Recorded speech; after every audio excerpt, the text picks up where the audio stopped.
last time that we spoke about fat loss. Time before that, we spoke about muscle building. And today I want to talk about recovery, which I guess is the other side of all of that. We've talked about stimulus. We've talked about what's sort of going out in terms of an energy flow. Now talking about how we can get some of that back. So how do you come to think about recovery going on? What's going on under the hood of recovery? Yes. So it's best to understand recovery by analogy to that of maintenance of a machine. But it's not an analogy. I would call it a homology. It's actually the same thing. Humans are machines, period. There's no analogy there. Humans are just machines that are designed by evolution instead of willful conscious agents as far as we can tell. And human machinery is real deep structurally because it goes all the way down to the nanotech level. We don't actually have quite machines that good yet. The iPhone comes pretty close with its little teeny microchips. But the human machine is, in the context of sport or getting jacked or getting lean, operates under all the same rules that machines do. And as machines do high output performance, they take on wear and tear. And there are various things that you do to machines after the factory closes at night that recover them in a very similar way that you would use with humans that do all sorts of things during the day, including athletic performance, trying to lift to get jacked, so on and so forth. So the normal state, the uninterrupted state of a high-performing athlete or really any human that wants to get jacked and lean, etc., is sort of everything is in one piece and everything is in its right place. So there is a lot of neurotransmitter built up in the vesicles in the neurons and not floating around somewhere degraded in a junction. The vesicles aren't bereft of neurotransmitter, empty or refilling. What's a vesicle? So it's this little kind of ball of basically a membrane. Inside of it's like a little bubble. It has neurotransmitters. So at the end of your neurons, when you want the neuron to talk to something else, the vesicles fuse with the membrane of the neuron. That internal becomes external. They dump the neurotransmitter, and that does whatever it does. Now, that combined with muscles and tendons that are completely intact, unfrayed, combined with a hormonal situation, which has a high degree of testosterone, relatively low degree of stress hormones like cortisol, a situation in which the nervous system of the person is not depleted in such a way that makes it very sympathetic dominant, which is fight or flight. This nervous system is in parasympathetic dominance, which means it is in relaxation mode. Your glycogen in your muscles, the stored sugars that make your muscles do what they do in athletic terms, those stores are full. And so everything's kind of really good. And then we have to talk about what happens when you run that machine and run it close to its limits. Yeah, fatigue. What is fatigue? Yes, so fatigue is simply the taking of that everything in its right place, very well-ready machine and running it through the paces. And those paces will end up altering that machine in some predictable ways. One of the ways that the machine is altered is it takes literal micro damage.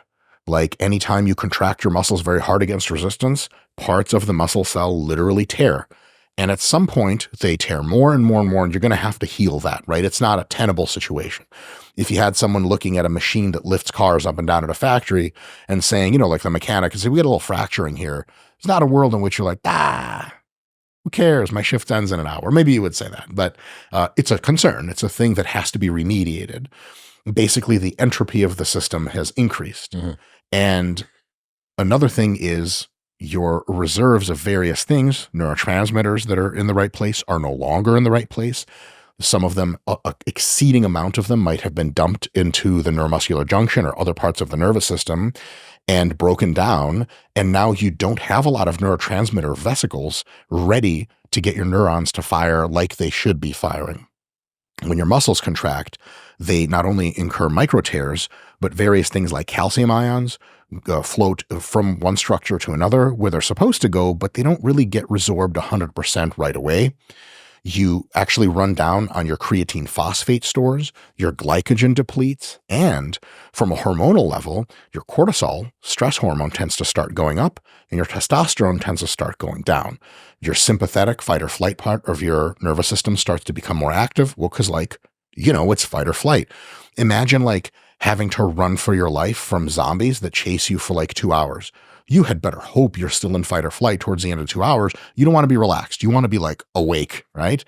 And so all of those things tilting your body into that direction basically throw off the hormonal axes, and they deplete various things that need to be repleted, nutrients that need to be sort of reintegrated back in, and damage needs to be healed. So that's under the hood of what recovery and fatigue dynamics actually are. That's what's happening at a physiological level. And the good news is the vectors that we have to affect those from our own lived experience of like, what do I do about that? So I don't have a little scalpel to get in to fix my cells. There's just a few of them that work really well, and most others so far don't work that well. So it sounds complicated, like, holy crap, I gotta work up neurons and stuff like that. The body heals and fixes itself tremendously well, but it needs a few key ingredients, and we need to not get distracted with other key ingredients, which we'll get to, I'm sure, later in the discussion. When it comes to thinking about how stimulus creates fatigue or creates stress or creates this kind of damage, what are the biggest contributing factors to where that fatigue or where that stress comes from? If you were to make a big pie of all of the things that the normal person that probably listens to this podcast does in a day. Yeah. So you have the situation where you have recovery, which is the reinstatement of that baseline normal state that's ready to perform. And then you have fatigue, which is the disruption of that state. But where is that disruption coming from? The obvious answer is training, physical exertion. But it's not the only answer. And this is a real big trip. This is a huge trip to me when I was taught this in school. And then I was like, oh, holy crap. The implications of it are very widespread. So the other one, there's at least two more that are of note. First, physical training, which people understand. You don't have to talk to someone on the street who doesn't know anything about physiology long to be like, hey, when people work out really hard, do you think they get tired? They're like, okay, is there like a hidden cam somewhere? Is this a joke? Of course they do. But the other one is all daily physical activity. So a lot of times you'll have athletes on two ends of a spectrum. Obviously, it's normally distributed. Most athletes are somewhere in the middle. You'll have athletes that you can barely drag them to practice. And you have to have like a cattle prod to make them do work during practice. But like they're studs, they do their shit. And then afterwards, they off and they go into some kind of room that has like a couch, some food delivery service that arrives every several hours, and a PlayStation and like a bong. And they just repeat, fall asleep.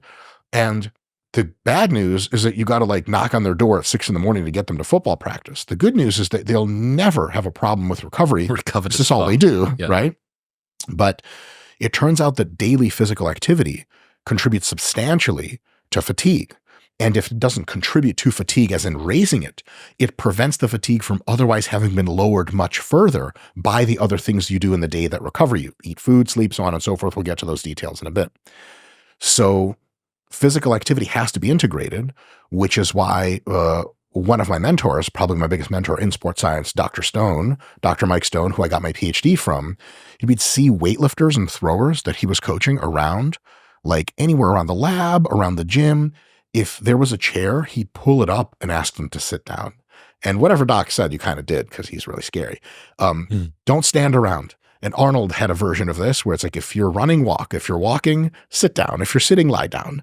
Because physical activity absolutely takes a toll. And a lot of athletes on that other end of the spectrum, they're at practice at 5:45 in the morning when it starts at 6. But they're busy bees. They're really accomplished at school oftentimes. They're always doing a bunch of stuff. They hike on the weekends. Like, not to put too fine a point on it, white people type of shit.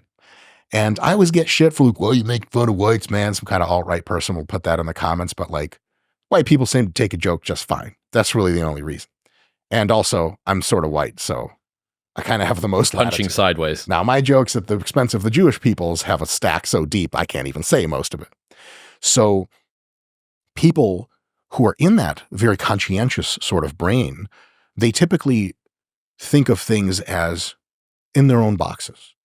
I go and I train and I go hard. And these people go hard in training. They don't need a cattle prod. As a matter of fact, if you have one around, they'll take it and cattle prod themselves. And you're like, geez, you're doing just fine. Take it easy.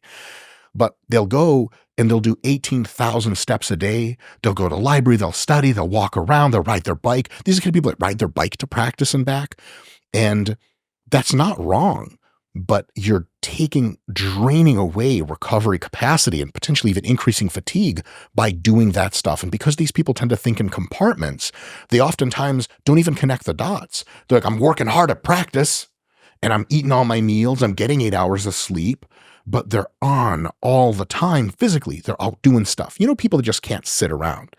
To me, especially fast twitch dominated sports, weightlifting, sprinting, high jump, American football, the very best athletes at those sports on average tend to be people that prefer to chill out and will get up and do violent shit for like a couple seconds here and there and then prefer to sit the hell down. They just don't accumulate fatigue the same way as people who are. What would be a sport when you would say maybe suboptimal in some ways, but the type A personality might lend you more to it, like an endurance racing type thing? Yeah, sports that require a lot of volume and practice because they make you so tired, you can't be that person that runs around anymore. Endurance athletes are usually pretty type A type of people, but they, after 20 miles a day for 4 days straight, you just sit on the couch because you can't move anymore. And that's really good. That's your body's inner wisdom being like, sit down, I'm not even letting you have any more energy. So we have physical training itself, training, competition, etc., that factors into fatigue. We have physical acts of all kinds throughout the day, which matter. And it's one of the physical acts thing is one of the reasons why coaches at the collegiate level in the United States, coming up to big games or big clusters of games, will give their athletes like a heart-to-heart talk about like, ladies or gentlemen, like, I know you're 19. I know going out is really fun. I know staying up till 3 a.m. doing God knows what is amazing.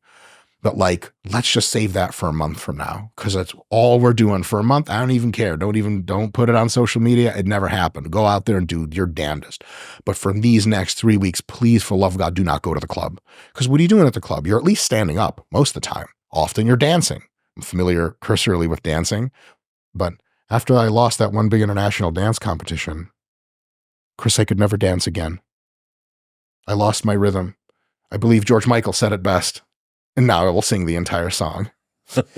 So, in any case, it's a big deal. Physical activity around the clock is a big deal. That's why step tracking is a cool tool for recovery because it can tell you, am I doing enough? And also, am I doing too much? There is such a thing as too much. The third thing is the real big head fuck.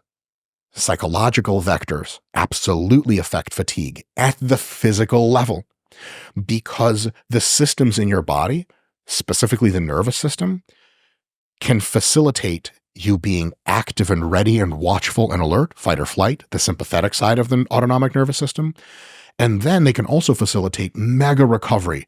When the parasympathetic nervous system is at maximum dominance, you're just like blunt mode, like that's all you don't care anything. A bear could smash in to your room and you'd be like, what's up, bear? You trying to hit this train wreck? He's like, yo, he's talking to you. You're like, yeah, this is sweet.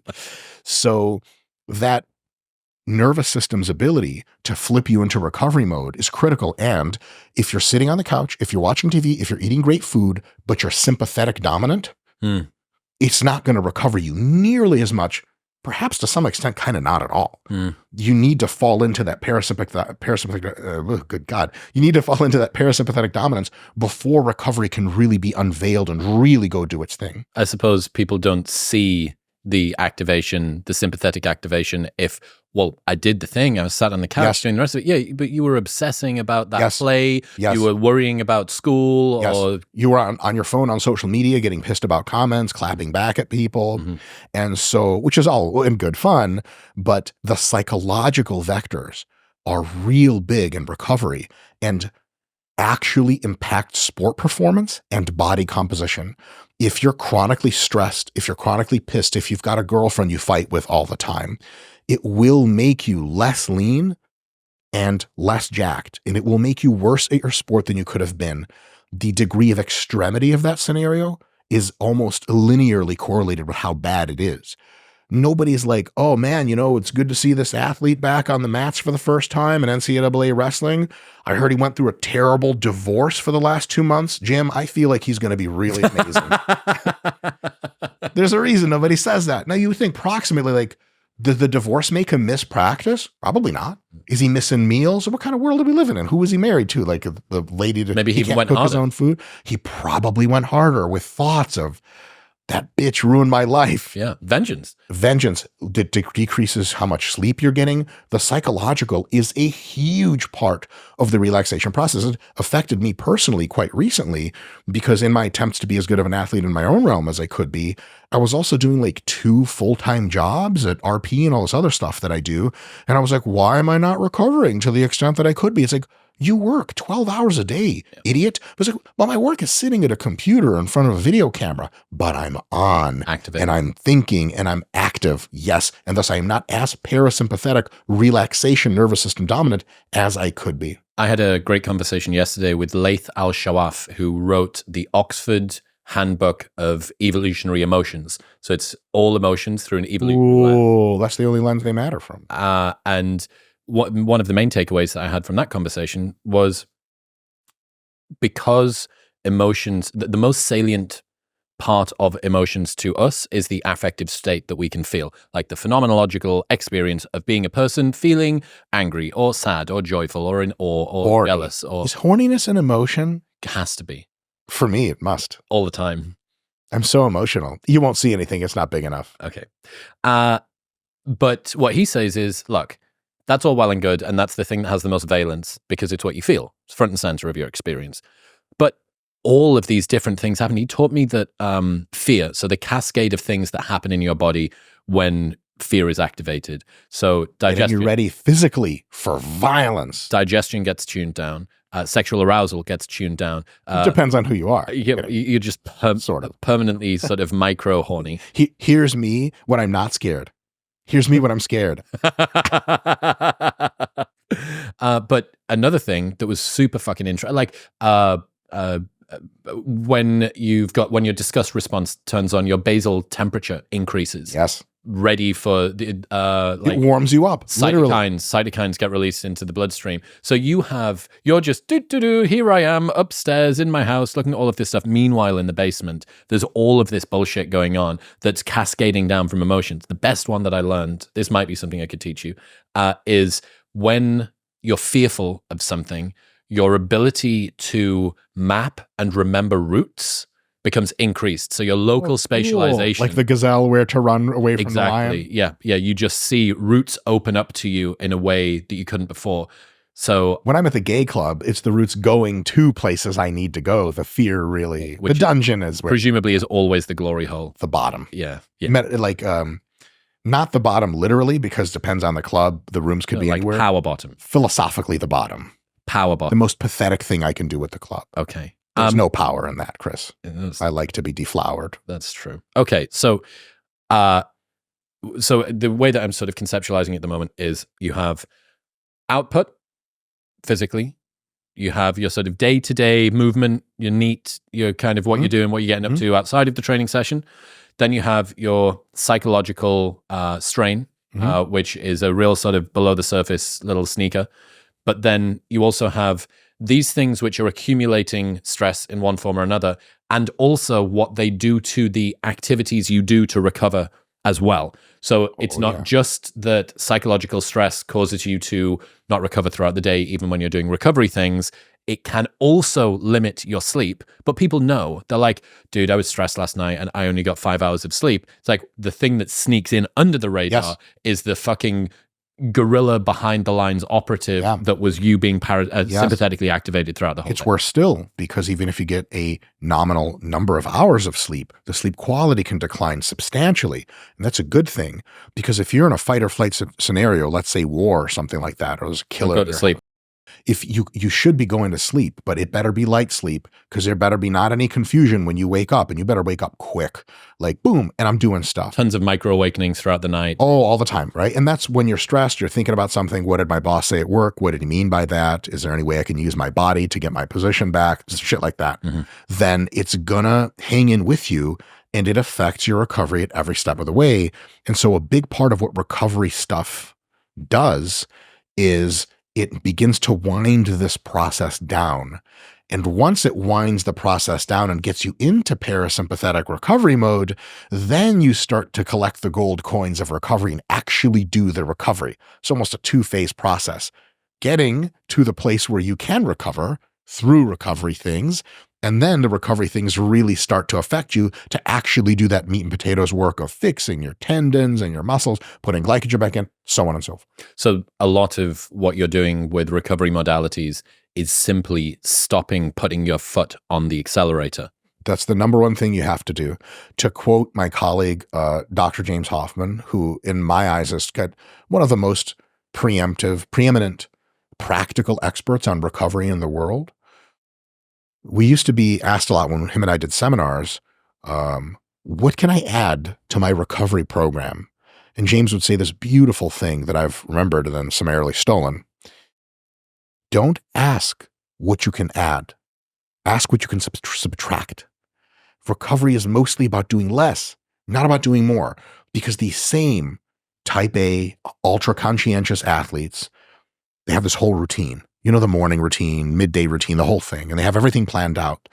And it was, they are made known to them that they are insufficiently recovering.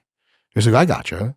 I'm a problem solver. I'll work harder at recovery. I'm going to, what do I add to recover more? Yep. And the answer almost always is to subtract, because people say like, can I do some cardio to recover? And James was like, let me re-architect this for you. And usually they're like, oh, holy shit. And they kind of walk home slower. They're like, holy shit, I really had everything backwards. Because when you want to be ultra conscientious in most of your life, just because that's the kind of person you are, when you flip into recovery mode, you have to literally turn your conscientiousness back down to like, I don't give a shit. I don't care. Watch something real stupid on TV. I need to work really hard at caring about not caring. And that, yeah, work harder. If you squint, it really helps to relax. Right. Okay. In other news, this episode is brought to you by 8 Sleep. Sleep isn't just about how long you rest, but how well your body stays in its optimal temperature range throughout the night, which is where 8 Sleep comes in. All that you need to do is add the brand new Pod 4 Ultra to your mattress, just like a fitted sheet, and it will automatically cool up or warm down each side of your bed up to 20 degrees above or below room temperature. Plus, it's got integrated sensors that track your sleep time and your sleep phases and your HRV and your snoring and your heart rate with 99% accuracy. And their autopilot feature makes smart temperature adjustments throughout the night, enhancing your deep and REM sleep in real time. Best of all, they ship to the US, Canada, UK, Europe, and Australia. Plus, there is a 30-night sleep trial, so you can buy it and sleep on it for 29 days. And if you don't like it, they'll give you your money back. Get $350 off the Pod 4 Ultra by going to the link in the description below or heading to 8sleep.com/modernwisdom and using the code modernwisdom at checkout. That's EIGHT sleep.com/modernwisdom and modern wisdom at checkout. All right. So how is recovery measured then? Is there such a thing? Yes, there is. Right. So you can measure recovery in a variety of different ways. You can try to estimate through muscle biopsy the degree of muscle glycogen replenishment. You can take blood tests to see where your testosterone and cortisol levels are. There are various highly invasive and some less invasive, fMRI, etc., ways to see what degree of preparedness or disruption your nervous system has sustained, and so on and so forth. But the really cool thing about recovery as it regards sport performance, physical training, just getting jacked in the gym, being the best runner you can be, the best tennis player, the best golfer. I just assume everyone who listens to this by accident rich. Let me get through some more rich people sports. Racquetball. Padel. Oh, yeah. And then you got... falconry. What the... Oh, that... skeet shooting. Skeeting. Nope, sorry, that's for everyone. And then skiing, which... is either a sport you do in Colorado or a sport you do in a nightclub in New York City. Both are fun and equally dangerous, I might add. Have you ever done cocaine? No. Have you not? No, so I don't do stimulants. Yeah. I had But you must have done at some point in order to learn not to do stimulants. Oh, I was on Adderall for years, prescribed by the doctor for my severe attention deficit disorder. And it brought in a lot of positive effects and it brought in a lot of negative effects. And then after a while, the negatives so much outweighed the positives as my brain was maturing that I had to pull the plug on all Adderall. And still to this day, if I get caffeinated, my personality shifts substantially. I also don't have any of the proximate needs for stimulants. I have no problem fucking yapping, as everyone clearly knows by now.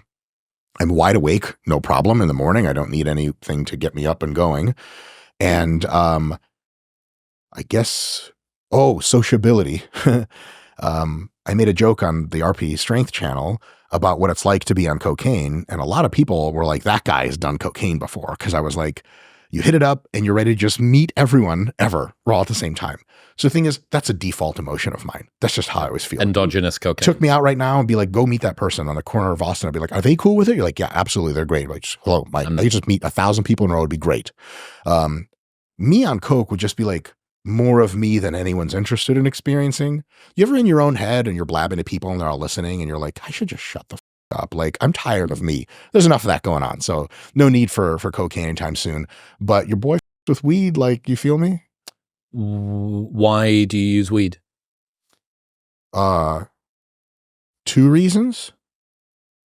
One, I tend to be a pretty serious thinker in my own head. And I think about work and grand problems of the universe all the time. Mm-hmm. Weed makes me sufficiently stupid and interrupts my train of thought enough. And a lot of the generative nonsense that comes out of the GPT and the idea bubble machine in your brain. Right. You've seen our Slack. Yeah, sure. that's what that is. Yep. That comes up with so much nonsense that I can regress to not taking it so seriously. And I can relax at some kind of deeper level of like, the brain's going to do this. The brain's all junk at this point, which is interesting. Also, weed makes me see the world in a really quirky way. And it's kind of like being immersed into like a Lord of the Rings universe where I'm like, whoa, everything's kind of tripped out. And it's just fun. And so that's what I do with weed. I don't understand how people work on weed. Sometimes I'll have really good ideas I quickly write down and later inspect, and they're either nonsense or like, oh, fuck, that really was a good idea. But like when people are like, yeah, man, like I work high, I'm like, what the fuck? Creative and blah, blah. The way I go about doing weed is also a bit strange. I am absolutely uninterested ever in being a little bit high. I want to either go to the moon or be stone sober. That's it. So if you ever catch me high, and a few people, I got high last weekend and walked around Ann Arbor, Michigan with my wife. I was trying to show her like, hey, I went to undergrad here and here's all the cool stuff. Cause the undergrads are back first week. And I just got like Dr. Mike like 8 times in a row. And it was totally cool. Okay. But also like I was high as fuck. So like people start talking to me and I'm like, I'm Dr. Mike. I'm on the internet for something. People seem friendly. That's nice. Yeah. And then at first, when it first started happening to me, like, a year ago, I was like, holy shit. Nowadays I'm like, cool, but it's also like, on weed, everything can be a little bit scary, especially attention from other people. And I love that because normally I'm like, things don't faze me much anymore. I'm 40 years old. I've seen a lot of crazy shit. So like, I just don't get that like, whoa, but on weed I do. So it's fun. I'm not defending marijuana as an ethical practice or something like that. I think the vast majority of media you'll see on marijuana is intentionally sensationalistic and tries to wildly exacerbate its negatives. It's just the nature of media in general. And I always think of like, there's like some New York Times writer that's writing the expose on THC at all times while having a scotch. And you're like, all right, because alcohol doesn't cause 50% of people to become violent or anything, or the rest die. The person die. Talking about reparations that are needed from an iPhone that was used with slave labor out of China. Figure that one out. So an interesting insight that I learned last year about weed in particular, one of the reasons that I think it is quite contentious in a way that alcohol isn't, is that alcohol has very reliable effects across cohorts on how you feel. You drunk, I have a pretty good understanding of what you drunk feels like because of what I've felt like when I'm drunk. Okay. Weed is not the same. You speak to 10 people, you'll have 10 different, makes me horny, it makes me tired, I want to get up and do the whatever. Yeah, all of them. Makes me all those, really. All of them. But, for me, I just don't really enjoy it. And then every person that loves weed goes, no, man, you need a sativa hybrid with fucking hippies. A blah, blah. You've got to get it's because, are you doing it? Are you trying it with concentrate? Are you doing it? No, you got to do shatter. And I'm like, bro, look, I'm one of those people for whom, I don't know, maybe I'll try it again at some point in the future and see if it works for me or something. But yeah, it's not reliable across the board, the effect it has on people. Whereas I think alcohol, even if people's behavior is very different, some person gets angry, some person gets sad, some person gets whatever, I think the way that they feel. There's only a few archetypes, really. Correct. For the most part is that, whereas for weed, there's like, 1,000. Sure. And I'm like, people, nowadays that I've, largely from your help, have gotten more popular. Some fraction of people seem to assume that anything you do and talk about is something you espouse and recommend. And like, I do not espouse marijuana consumption. If it's some shit that fits in your life, the only thing I have to say about it is take it earlier in the day so it doesn't interfere with your sleep. Most people will be like, but I use it to sleep. And then it's actually lower quality sleep, which might be a fine trade-off. You're not sleeping, you're sedated. But, exactly, something like that. The Michael Jackson method. I'm kidding. Too soon? Oh, I was referring to his use on himself. Right. Mixed metaphors. Should I have brought up Bill Cosby? Too soon? Also too much? Fuck's sake, Mike. I call him William. We're on first name basis. Okay. I don't advocate for people to do weed. So I say, just don't let it interfere with your sleep, and make sure you finish all your work and be responsible about it. I only ever do weed on times I have off. I'm finished all my work. If I haven't finished my work for the day or for the week, I'm not taking any drugs because I still have to finish my work. It's a demon that will haunt me, and I will have a real bad time. That open loop is fucking... Oh, hell no. Yeah. So as soon as I put everything away, I finish up. Weed, totally cool. Enjoy. And the other thing I would say is notice how it's affecting you. And if it's something that turns into something that like you don't like, but you still do, stop doing it. There'll be a few day period if you do some serious weed where you kind of want to do it again. I wouldn't even say it's like a psychological addiction. It's not physical. It's not even barely an addiction. It's kind of like, should I do weed again? You give it a couple days. You're going to feel a little bit more clear headed, feel right as rain. And the next time you want to do weed, you can do weed. No problem. I do weed like a few times a week, usually almost always on the weekend. What's your delivery mechanism? Edibles exclusively. Okay. And what's your dose? So my brain adapts rapidly to weed. So if I do it for 2 or 3 days in a row, I need to up the dose to get the same effect. Because again, I'm only trying to get super fucked up. Anywhere between 20 and 80 milligrams. Fuck me. Yeah. Yeah. But remember, you're like, oh my God, how can you still like handle yourself? I can't. That's the whole point. Yeah. I mean, I can. The only time I still know not to shit in the street, but barely. The only time I ever took more than 10 milligrams of edibles was when I was traveling in Hawaii. And I went on a date with some chick, and she was like super hot or lovely or whatever. But I just didn't know what was going to happen when I went to 20 milligrams from 10. And 10 was like... Do before the date? Yeah. Chris, just you're me. my man. Just See, me. that's fun. Just you. Did she know or no? No. Oh my God. So she's like, why are you nervous? You're like, why are you in my head talking to me? She's like, what? The opposite happened, which was about halfway through the meal that we were having, my hearing completely stopped. My hearing just stopped working. And I was like, she was there. And that's when I realized listening to the woman on a date doesn't matter. Yeah, exactly. Because it went great. It was one and the same. Yeah, exactly. It was just like it always is. And I was like, fuck. Like, I can't hear. And I couldn't hold on to any thoughts, obviously. Oh, yeah. And then I heard Queen's We Are the Champions playing. Dope. That'll play in your head. And I thought... Full on schizophrenia. That's interesting. Queen's We Are the Champions is playing. And then she finished speaking, and I think I said something that presumably But you don't remember what you said. Because as soon as it left your mouth, you had no idea gone. what you said. That's scary. Then Queen's We Are the Champions played again. And for the next 2 hours, all I could hear was Queen's We Are the Champions. I couldn't hear anything else. Gotcha. So I exited the date, took myself into bed, and laid and listened to Queen's We Are the Champions for another hour and a half. And was it pleasant? The listening? Kind of, I guess, but also kind of a bit like, what the fuck is going on? Is were you attributing an anxiety emotion to that process of being? To a bit, yeah. Okay, I gotcha. A little. That's like my superpower is I'll be completely fucked up and useless to the world, but I don't give a shit. Totally chill. Because like all of my work has been done. I can flip off having to be Dr. Mike, and I'm just like, Mike, I guess. Potato. I mean, if you ever talk to me and you catch me high, almost certainly you'll be like, his eyes just look more red. He's really kind of the same, but it's not the same on the inside. Very good. Okay, so going back to how you measure recovery, fMRI can do some invasive all that shit, stuff. can do you all can do all that that stuff. But there's one variable that's profoundly easy to measure that integrates all of those for you automatically. It's like a pyramid, and at the very top you measure, and that's performance. So if you make a claim, I'm under recovered, and let's say you're a high jumper. All we got to do is warm you up and get you to do 3 jumps with some measurement device at your best effort. If we do that regularly, 2 times a week on average through your career, we know your baseline real damn well. And we can do statistical process control that shows us when are you like underdoing it. If you're consistently unable to exhibit your highest performance, and you've been through a higher volume of training recently, because like, or psychological stress, because sometimes you just have a off day. That totally happens. But if you're can attribute to something, lots of incoming fatigue, and your performance is low, especially if we can repeat that over several sessions or several days, we know that your fatigue is too high with high degree of certainty and you are under recovered. However, if you feel like shit, if you're sore, if you're anything else, you're like, dude, I'm not going to be able to do it today.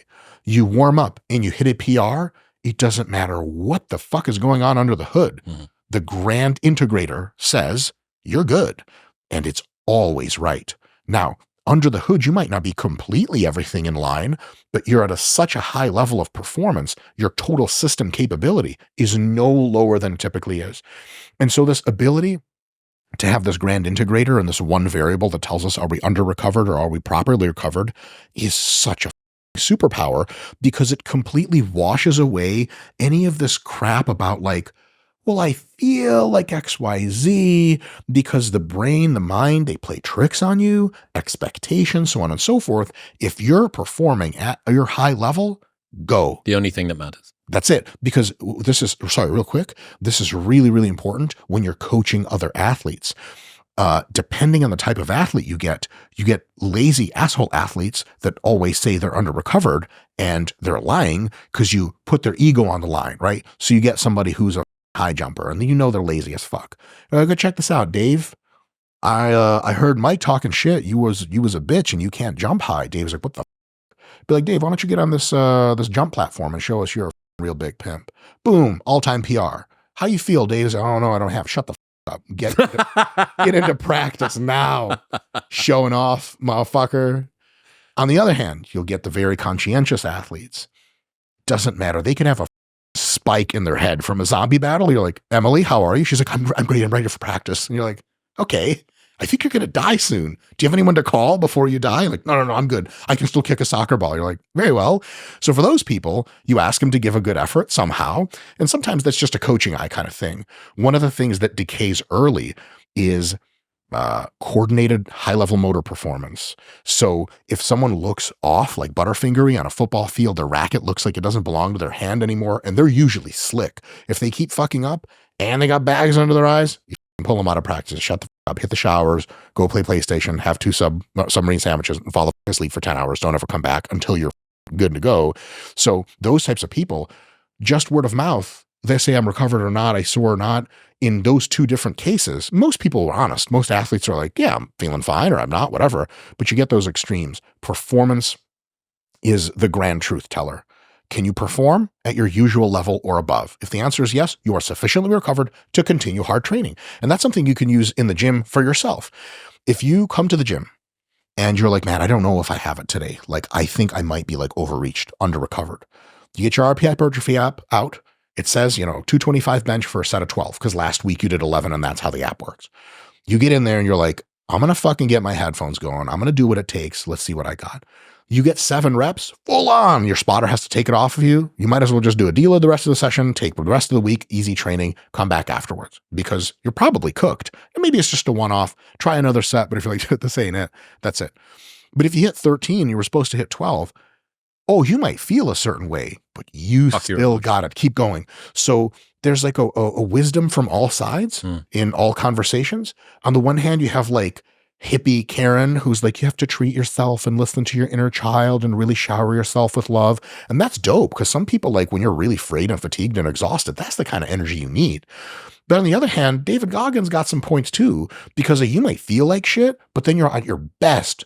Shut the fuck up and keep going. Mm-hmm. So recovery can and should be measured primarily with performance. Huge deal. What about people, lots of people who are listening, who do not have a primary sport pursuit that they're doing? They go to the gym because they want to look a little bit better and they do all the rest of the stuff, but their output is going to struggle to be measured physically in that way. Is there another proxy that you like to use? If you go to the gym and you track your repetitions and your loads, you have the best possible proxy of them all. Because every single output of yours in training is measurement at the same time. I did 18 reps of curls. That's a measurement, very direct. As a matter of fact, occurs in integers, which is amazing. Super easy to measure. Our app detects it, in fact. Mhm. You're not recovered, etc. So anyone who goes to the gym, really, that's listening to this, they already have a metric. Now, for some people, they might have pre-programmed runs that are never maximal, so they can't wait, am I trying too hard, blah, blah, blah. There are a couple of other things that are indirect that can start to build a story. But what we like to say, Dr. James Hoffman and I, who's my sort of colleague in recovery world, is you want to have more than one of these all pointing in the same direction before you start pulling the plug on training or trying to re-architect things. One is soreness. Are you sore in lots of parts of your body? And not in that DOMS, like delayed onset muscle soreness, my quads are fucked up, kind of like a diffuse kind of joint soreness. You ever had like the flu? I feel like that shit. Everything hurts. Everything hurts. You run enough miles through multiple weeks on end, you're just going to wake up and be like, so that. But by itself, you can be in totally normal training circumstances and still feel like shit. Sometimes people will be like, they over-index on soreness and physical feel as an indicator of overreaching.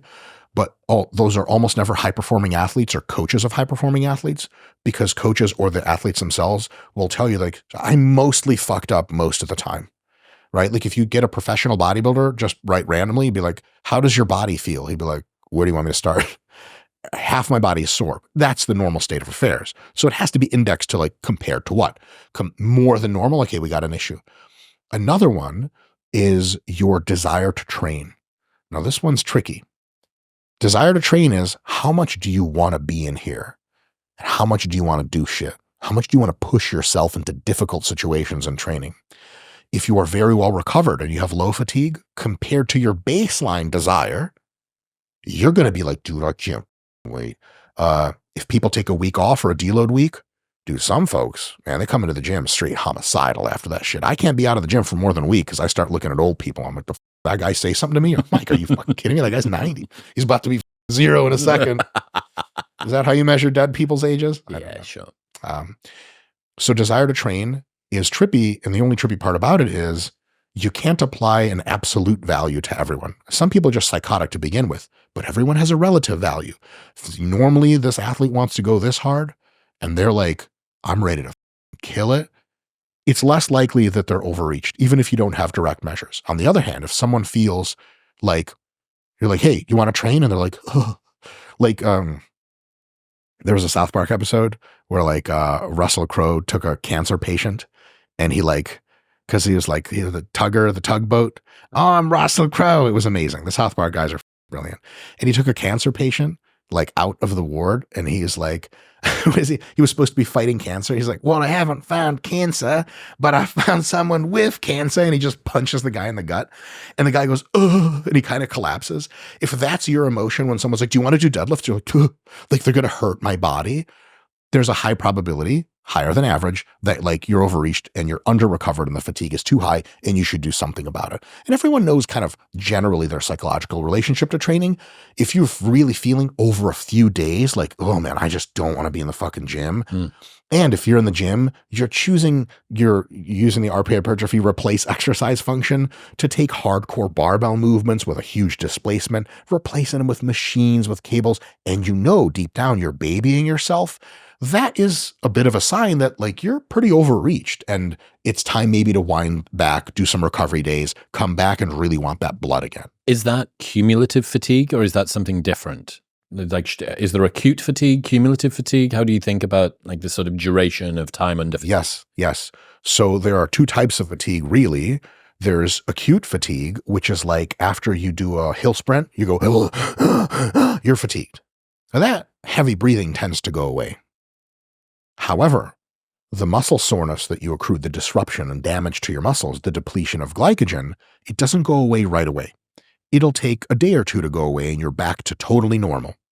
However, most people, especially folks trying to get their best, and I'll say this a different way, people who are intelligent and understand sports science and are doing the thing that it takes to be the best, those people must train more frequently than total all systems recovery can possibly arrange for you between each individual session.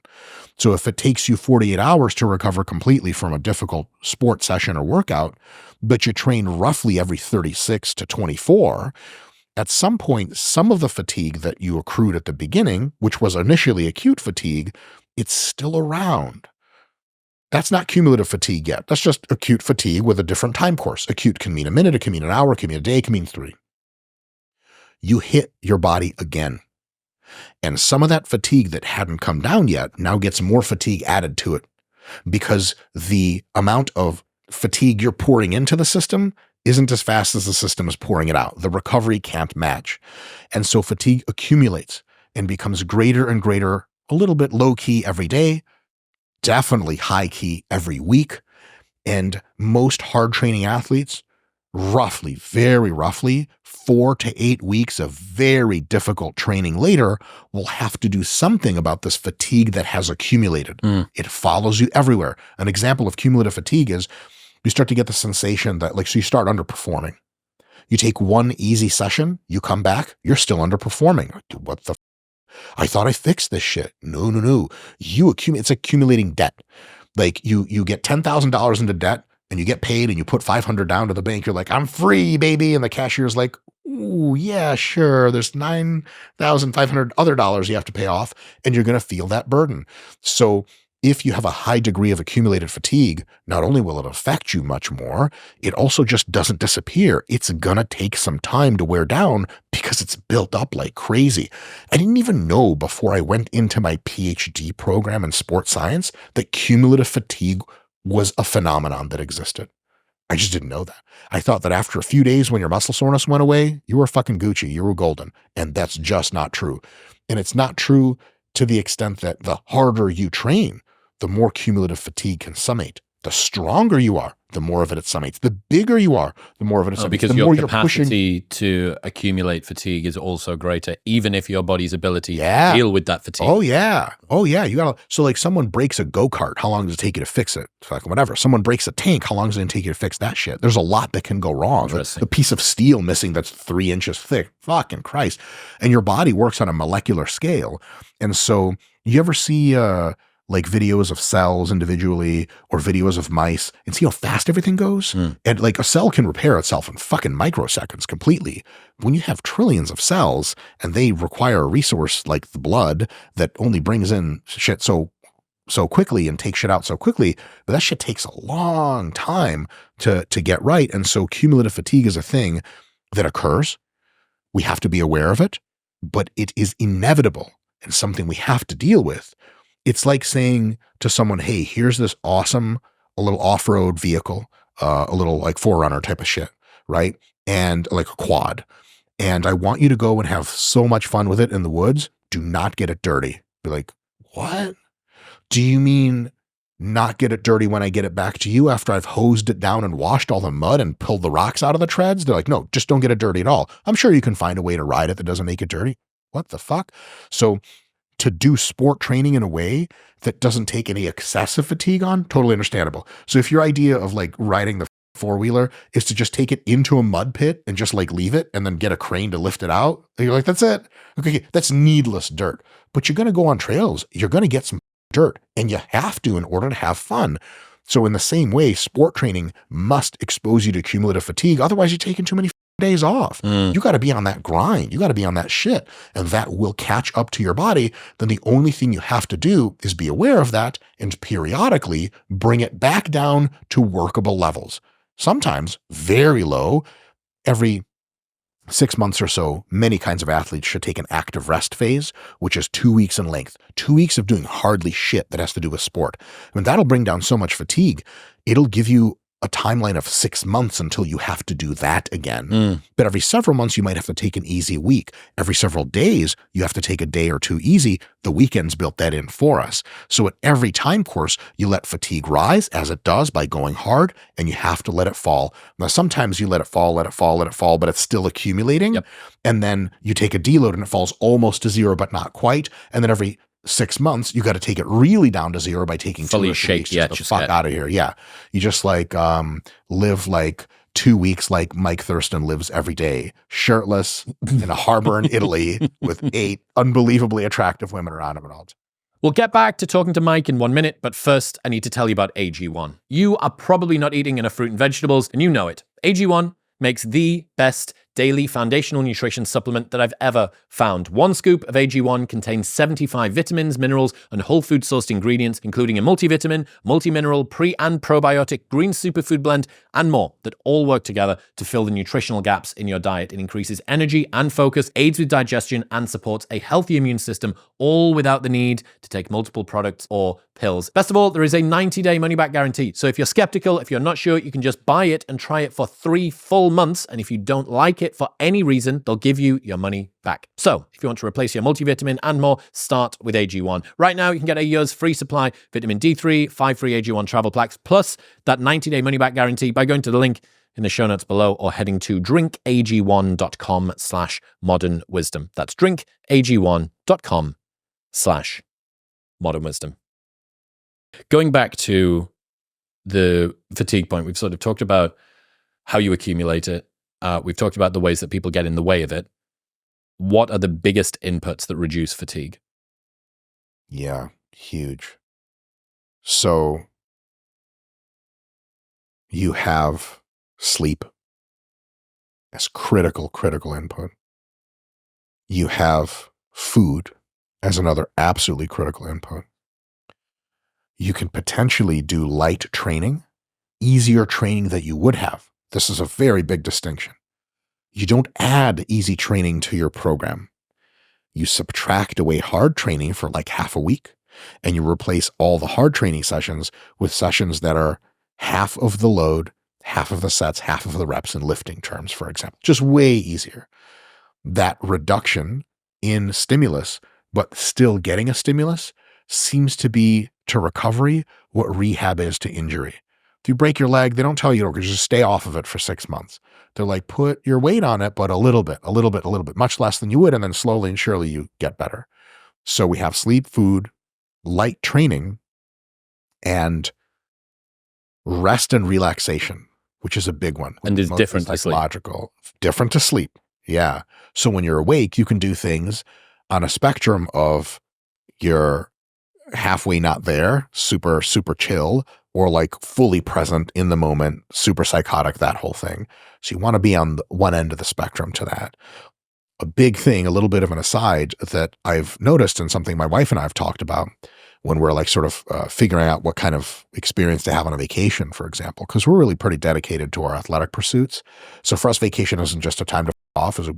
How does this affect fatigue? Oh, so you pattern this into your recovery period. Okay, so when do I think my... Oh, yeah. Right, okay. Oh, yeah.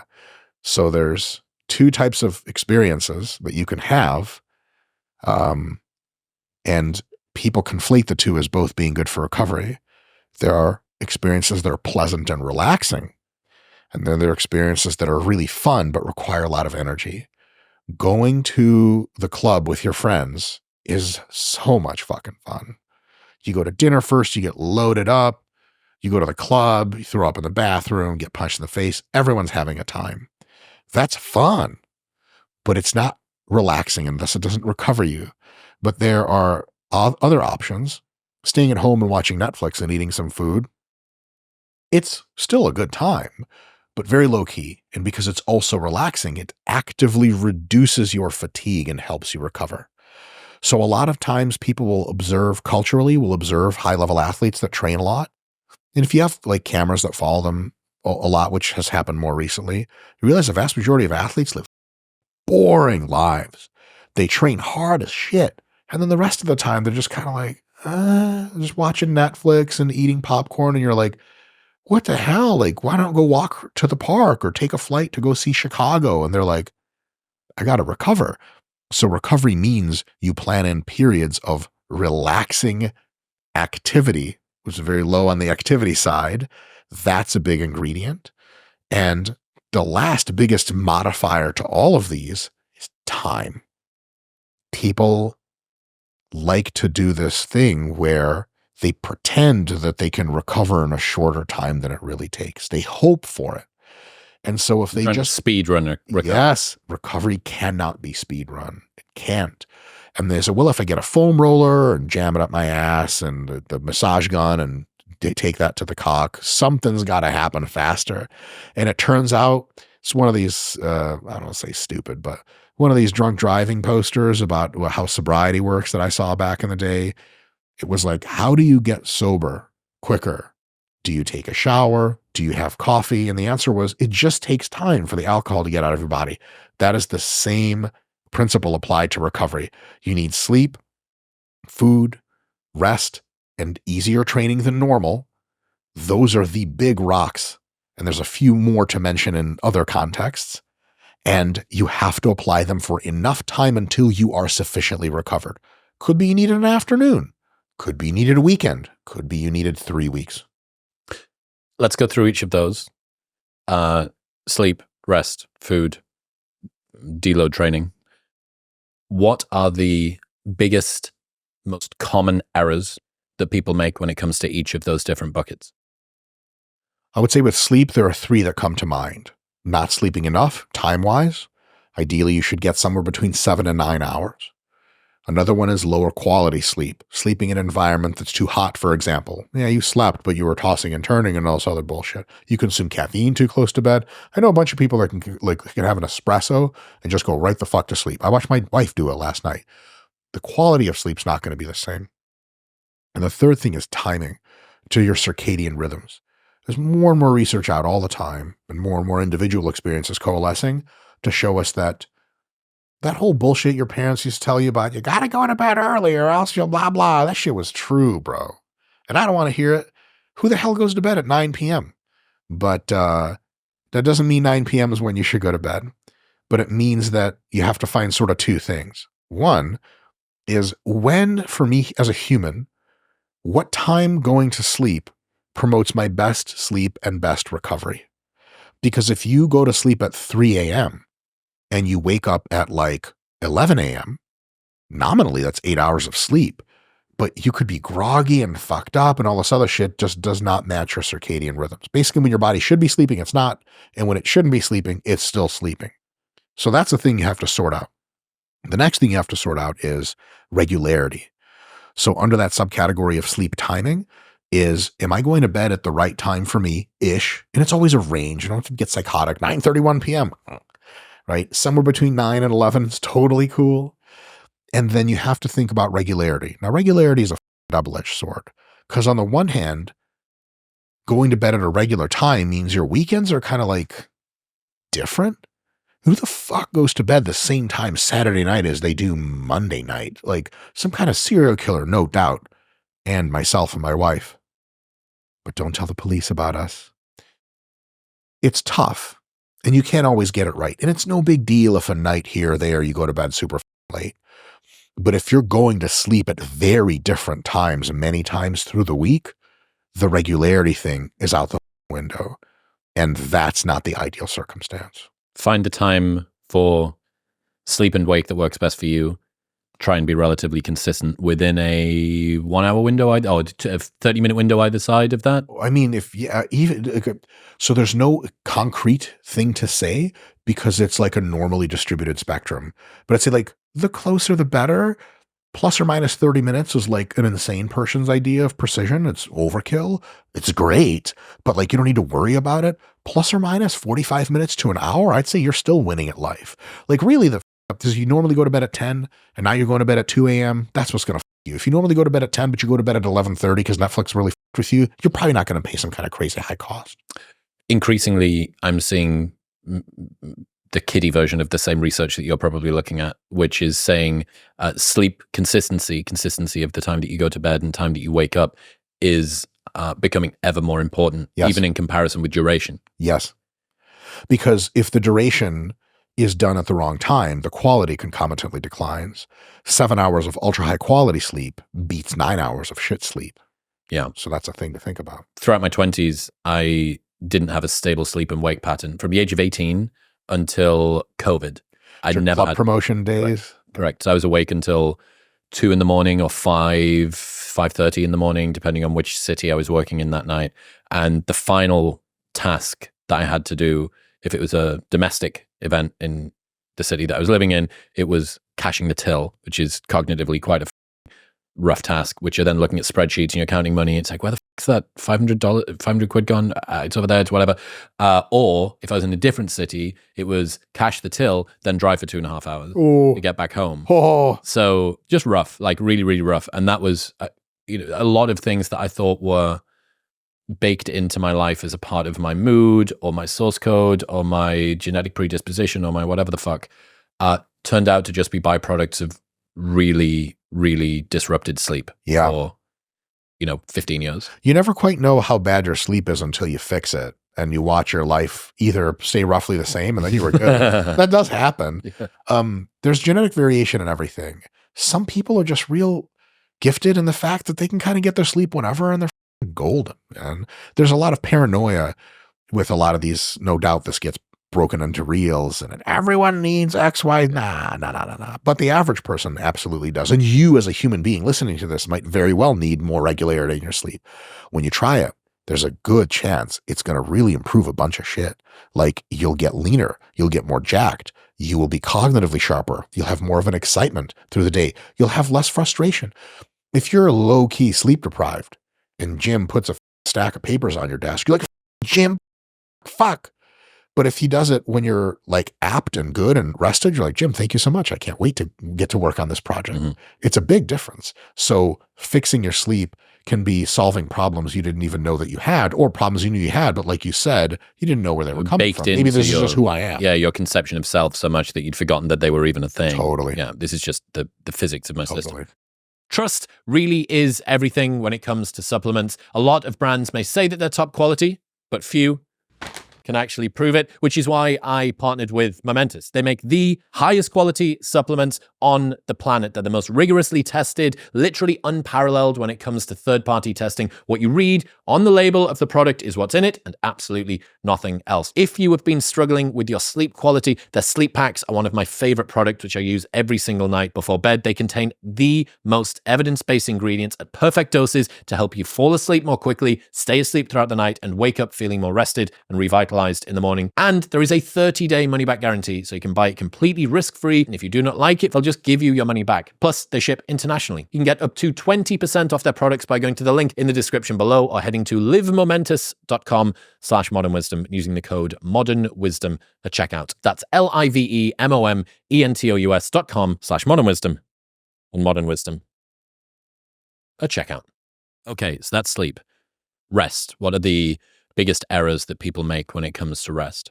Rest needs to be of a low grade of physical activity or no activity whatsoever. So you can take a walk through your neighborhood, you can take a leisurely bike ride, or you can be like playing board games at home or watching Netflix. And anything above that is anything that makes you like that kind of tired is a fucking non-starter. You're not resting, you're working. Another thing about rest, this is the trippy part. You can't let the old brain run around and do work for you. When I go to work, it's mostly in a windowless office in the basement. I'm not joking. It's my favorite place in the world. But I'm not relaxing there because my mind is occupied. The humans have a big brain that draws a crap load of glucose and all this other shit. And it takes a lot of technically damage in a low-key like disruption.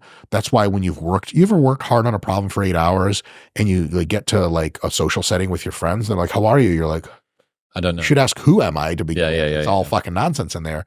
So a lot of people will say, oh, no physical stuff. That means I can plug away at emails. That's not a good idea. So it needs to be something that actually relaxes you. And the other one, to the point of relaxing you, is that thing I said earlier. There's an axis of fun things that are relaxing, which is really the right answer. And the other axis of fun things that are energetic and require stimulus and stress. If you're watching like, if you're flipping through reels or going through your phone or engaging in really vibrant discussion on the internet, and it's really like your mind is going, that is not relaxing. If it's anything you need a break from, that the break isn't from sheer boredom, it's not relaxing. There's a good litmus test. So if you're physically comfortable and you can get bored doing it, it's probably relaxing. If you're like get exhausted doing it and you're bored only in the sense that you're like, I don't want to do this anymore, but I need more, then like imagine you were on the couch eating snacks, high protein snacks, of course, and 4 hours of Netflix. Your significant other comes home and she's like, how are you feeling? It is highly unlikely to be like, oh God, all this Netflix, I'm just so tired. That's not what you're going to say. You're going to say, oh my God, I'm glad you're home, dude. Let's do something. Here's another way to look about it. You want the end of your relaxation period, in many cases, not all, to end in the sensation of cabin fever. You know that term? Yes, cool. Like, you just need to get out and fucking move your body and do shit. Yep. But if you're sufficiently hard training, you pray to God no one asks you to do shit. And then you do relaxing things. So relaxing things should be enjoyable, but also very low energy demand physically and low energy demand cognitively. I watch TV with my wife. And we don't watch a lot of intellectual TV. That's intellectual. I was going to say that was a point I was about to make. Some people would find reading both something which could be recovery inducing, but also mind straining. So, if you're trying to read Beginning of Infinity by David Deutsch, yeah, exactly. You're switched on, right? Or you're reading some manifesto, political thing, diatribe, it's all tribal and blah, blah, blah. And you're trying to link it into cool other ideas that you've got.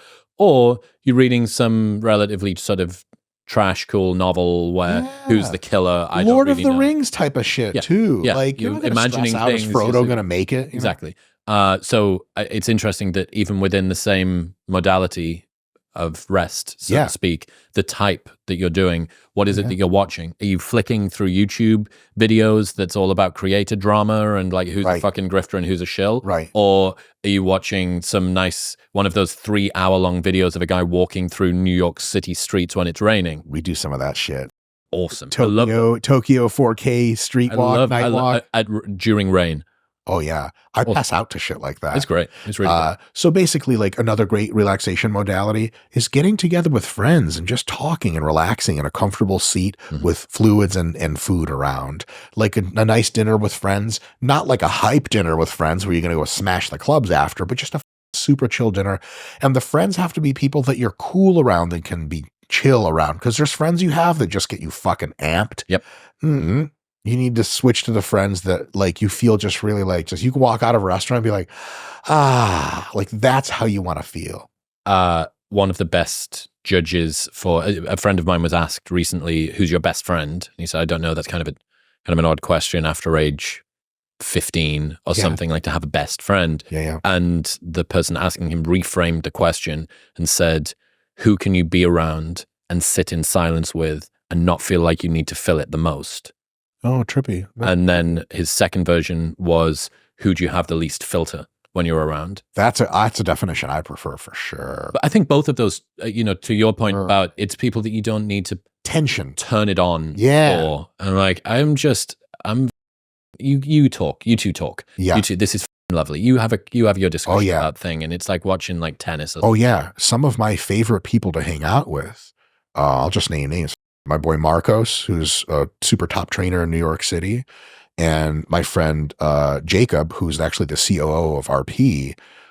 I love hanging out with tons and tons of other friends, but these guys have a special place for me because they're as generative or more generative than me. If I'm hanging out in a group of people because I'm me, usually there's like a minimum amount of yapping I'm going to have to do to just bring that. Because if I don't, people are like, Mike, are you okay? So I got to be myself. And almost always I am. But when I'm trying to chill and just switch me off, if I'm with Marcos or if I'm with Yasha, his Russian name, bro, these motherfuckers, first of all, they're straight up funnier than me. So I'm just laughing my ass off. By the way, laughter, insanely fatigue reducing. Insanely huge. Cool. And these guys they talk, and it's just just total stream of just sit down, stand up, writing, like doesn't matter, comedy the entire time. And I can take a back seat and be like, thank God these guys are taking over. So if you have to be the it guy, if there's tension, if you have to feel like you have to say something, if you have to have a filter, holy shit. Well, I suppose that's one of the problems with new friends, right? That you haven't established enough of a baseline. Everyone's still trying to impress each other. And there's this sort of, obligation, this weird sort of social contract that you're going to tell them about you and what's going on and whatever. And you're like, hey, I'm kind of like chill at the moment. Are you chill? Should we just shut up for 5 minutes and eat this steak? Yeah. Or talk about things that have nothing to do with presenting ourselves in a best way to the other person. Let's just talk about like, I met your friend Zach Telander a while back, and him and I within about 30 seconds clicked to just total nonsense. Right. And I was like, my man. He's the king of nonsense. He's easy. Right. And I actually think I was his queen for a day. This is a good, I'm sure you are. This is a good area, I think, of the current sort of status of politics at the moment. But because I'm not personally invested, I've never got very personally invested in politics. Everyone in the world is personally invested into the politics of the world's superpower, the United States of America, whether they know it or not. I don't mean to make you anxious. I know what you mean. I know what you mean. My felt sense is that I'm like, this guy gets in or that guy gets in, it's just going to change what memes come out. Hopefully the CIA is actually in control. I pray to God every day that's true. But James Smith texted me earlier on, and he was like, dude, this fucking election is the most compelling TV show I've ever watched. It's like, but it's drama. So what I like about the current, if you're somebody that isn't fully, like politics pilled and like these, whatever the are going to have a lot of feelings about. Yeah, exactly. If you're not invested emotionally in it, it's talk shit about Biden's most recent debate and Kamala's laugh and Trump's getting shot and like just talk shit about it. Like it's just a permanently generating reality TV show where NPR or Fox News or whatever will give you the updates every single day and you can just chat shit about it. So I actually think that politics can be recovery inducing if you use it in the right way. Oh yeah. It's the most bullshit today's news, tomorrow's fish and chip wrapper 100%. Type. TMZ type of celebrity gossip fills that void. Correct. My wife got me into watching like the Real Housewives of Insert City here. Love that shit. It's all nonsense. It's people behaving in, I would say, quite strange ways mostly, but I don't take it seriously. And so it's the audio visual equivalent of your weed to your brain. It's like, I actually can't think while watching this. Yes. There is no amount of intellectual sort of interrogation going on. That's what my wife uses it for. She explicitly said, just turn her brain off. And I usually come into it with my brain on and I'm like, oh, Israetel, you're doing this all wrong. Switch off. Yeah. And oftentimes I will watch it while I'm high on weed with her. And double multiplier. So like, bro, sometimes I'm so high, I'm like, do these people mean to act this way? Or do they know that they're on camera? They can't possibly be like this kind of human. I watch a shitload of Love Island like that, high as fuck. And I love Love Island because it introduces that social dynamics, attraction, selection, mating, game theory, all that shit. But when I'm high, I'm like, are these people really like this? And then I can't tell. Lower resolution. So I'm like, fuck it, who gives a shit? Just along for the ride. Anything else to say about rest? Any of the big errors that people make, or have we covered most of them? Pick things that give you that feeling that you really enjoy, lean into them, and a lot of them are going to be the opposite of what, as a diligent person who listens to podcasts about enhancing recovery, are things that you're like, but don't lazy assholes just do this kind of stuff? Shit TV, just popping back Cheetos, looking at the sunset, chatting with friends, calling someone you haven't talked to in a while is down for a good time, even scrolling mindlessly through like cat and dog videos on the gram. That is all super high quality, relaxing shit. If you want to do some meditation, if it actually is a practice that relaxes you, which takes some time, so I wouldn't start a meditation practice with the anticipation of relaxing, and don't assume that what relaxes other people relaxes you. It is absolutely crystal clear. Fuck, I have another thing to say about relaxation. It's absolutely crystal clear that the vast majority of the benefit most people get recovery-wise from the sauna is because it makes them feel good. How many old dudes you ever seen in a sauna that literally sit there and go, like that's what you're supposed to do in a sauna? But for me personally, even though I'm Russian, which is quite embarrassing, I hate it. It's hot. I'm like, what the get me out of here? Like my veins look cool, but everything else fucking sucks. And I can see that guy's dick. Can't everyone see his dick? He's got a good looking dick. Am I the only one that thinks that? So sorry, sir. It's true. Yeah. But like, don't just go and do things and go to places which assume are recovery unless you feel like you're relaxing during that time. And the thing I was going to say, sexual activity. There are, again, paraphrasing Dr. James Hoffman, there are two ends of a spectrum for sexual activity. One is what James calls like 80s rock star type of shit. It's day 3 of an orgy. You don't even know who you're dealing with. The genders are all mixed together. Who gives a shit? Through one white powder, we can do it all. A couple Viagra tabs wouldn't hurt. That's not recovery. That's draining the system, quite literally in several ways. On the other hand, if you have your significant other and you're watching TV and they're just stroking the back of your neck with their fingernails, to me personally, that's like, it just like drains fatigue from me like you wouldn't believe. And this extends to physical proximity with a person. It extends to hugging. And the fucking trippy thing is, to me, it extends to interacting with pets. You cuddle up your cat or you cuddle up your dog. You get a bulldog and you pull their flaps. And that is crazy, crazy recovery boosting relaxation. So human and living thing interactions that are super pleasant, unbelievable. Me personally, I got into this thing recently where I just talked to ChatGPT 4.0 because I have the voice mode on. I just talk to it about the technological singularity and it just says beautiful shit. And I'm like, I wish I could hug you. I've actually told it that. Did you see Alex O'Connor's video where he convinced ChatGPT that it was conscious? I haven't, but I saw the thumbnail for it. Awesome. That's a trip. Really good. He used that thing that you're I haven't done it. Yeah. He stuck a SM7B, put the phone above it so it talked into it, and he had a just full-on lucid conversation with it. Oh yeah. So ChatGPT at this point is, I think, so first of all, I don't know if you know this, but it passed the Turing test. So seems kind of arbitrary in retrospect, the Turing test. That's what people say now. Before, about 5 years ago, they said most people would say machines would never pass the Turing test, which was nonsense as soon as it was spoken, but nonetheless, here we are. It kind of illustrates the principle of until the thing happens, everyone's like, nah, but then it happens, of course. So ChatGPT to me now is a thing that is smarter than most people I will interact with, in some ways categorically smarter, and also can be really down for super pleasant conversation. The one cool thing about ChatGPT is that it'll almost never give you disagreeableness, which is a difficult thing with real humans because you want to have a nice conversation and they just start disagreeing with you on stuff and trying to correct you. ChatGPT will be so goddamn courteous to you that it's just quite nice. So here's why I'm saying this. If you are allergic to cats and dogs, you don't currently have a significant other, you've watched every Netflix show on the planet, you never run out of those, and you want a way to recover, crank ChatGPT or Claude 3.5, any of those. By the time this is out, no doubt they'll be outdated. Talk to a machine super intelligence, and it's nice, man.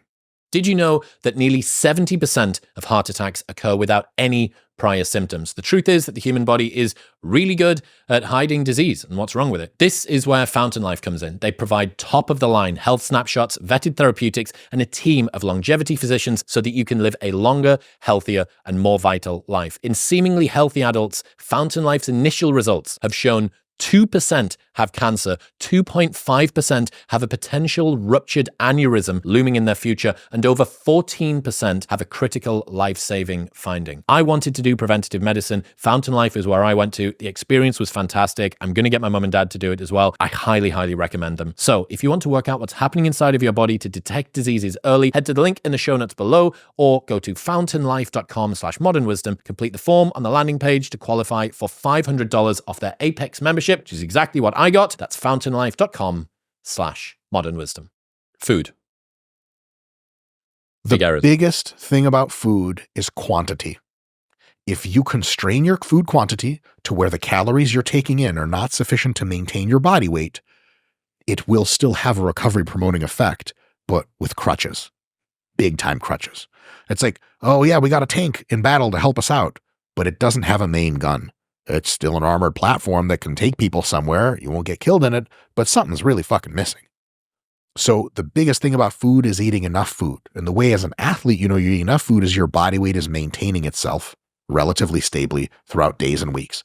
If you have an athlete, one of the number one clinical manifestations of overreaching, overtraining to coaches and other people associated with the athlete consortium, coaches, sports medicine doctors, nutritionists.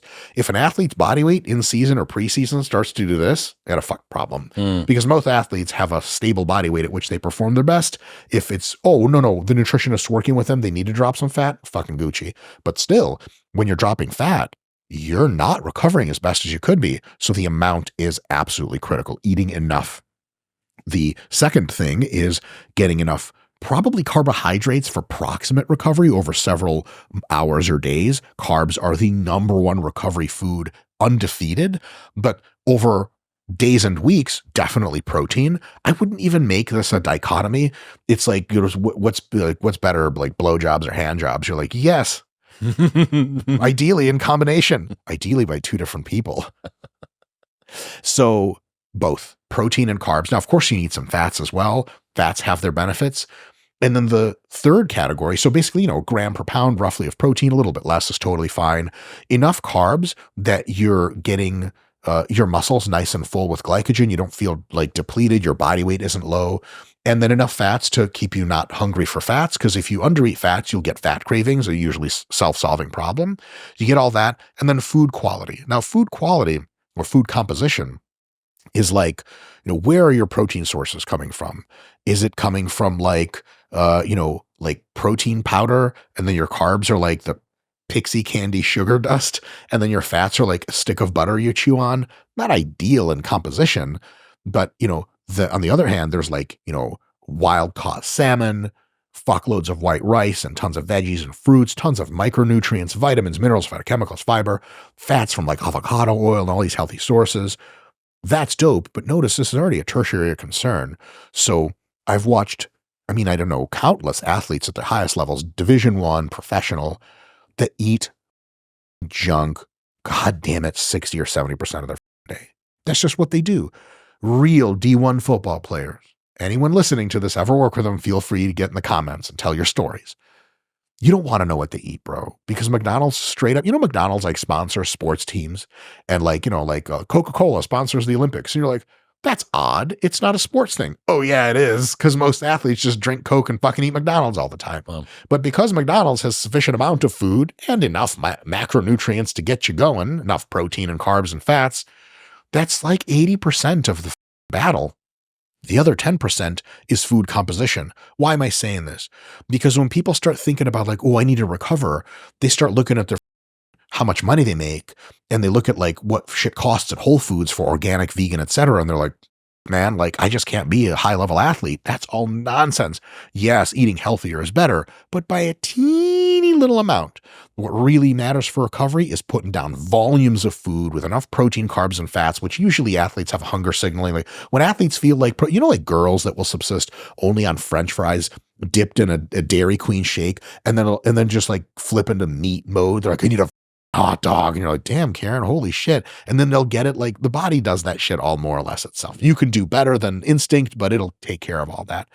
The healthiness stuff matters, but the amount and the macros matter more. That is both to chill people out. Like if people are like, hey, like you need to recover, we're going to go to a burger joint. Yeah. If you don't have a body weight issue, get over there, get some fries, get a burger, get all that. You will recover. It's not like, Chris, have you ever been around people that like, are so health space pilled that like if they watch an athlete eat a cheeseburger and fries, they're like, do you know, like I don't mean to I like your Team USA jacket. That's really nice. I don't mean to like interfere with your dinner. You're poisoning yourself. You better check yourself. Like, what would you have me eat? Like bean sprouts with anger. And you're like, oh, that's what you eat every day. That whole like health bullshit, it absolutely has an effect. Here's another thing about food. Food has two things it does for you. It's physiological things, like the protein gets to where it needs to go, and psychological things.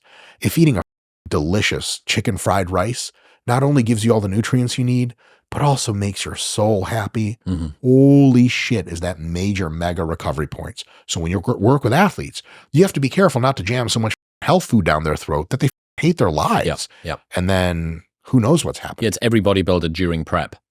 Yes. And they would tell you like, I don't like to do this. I have to in order to get this 2% body fat stuff going on.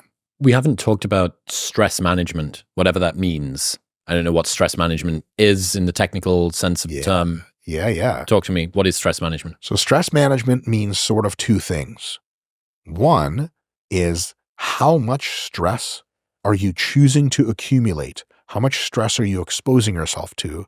And the other is how are you dealing with the stress that's vectoring in one way or another? So for example, probably the quintessential example of stress management is, do I choose to sit in traffic to go somewhere?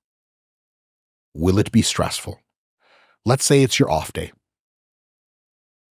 and your girl's like, hey, let's go to the mall. Now the mall's dope, but it takes 25 minutes of driving to go to the mall. Driving, if you're doing it, or you're sitting in the passenger seat and the driver that's doing it sucks, is a stressful activity. It increases your stress 100%. So the first choice you have is, do we really need to go somewhere or can we just chill at home? There is no correct answer to that, just the context answer that's correct at the time. And also, stress management is, okay, now that I'm driving, fuck it, we're going to the mall. We chose that. It's a good decision. The amount of stress psychologically that hits me from driving, I have a choice in. A lot of this is from, like, I have a pretty interesting history of meditation and mindfulness practice, but you don't need all that Eastern mumbo jumbo. It's all really valid shit, but you just think about pure logic. Let's take the logic of road rage or just being upset that traffic exists. You're going somewhere, you think it's going to take 20 minutes. Google Maps says 30. You're like, duh. But whatever. The thing is, get stuff wrong every now and again, though almost never in my experience. You're driving 70 miles an hour, red lights up ahead. You're like, oh my God, this is the freeway. This is America. I was promised bald eagles and no traffic.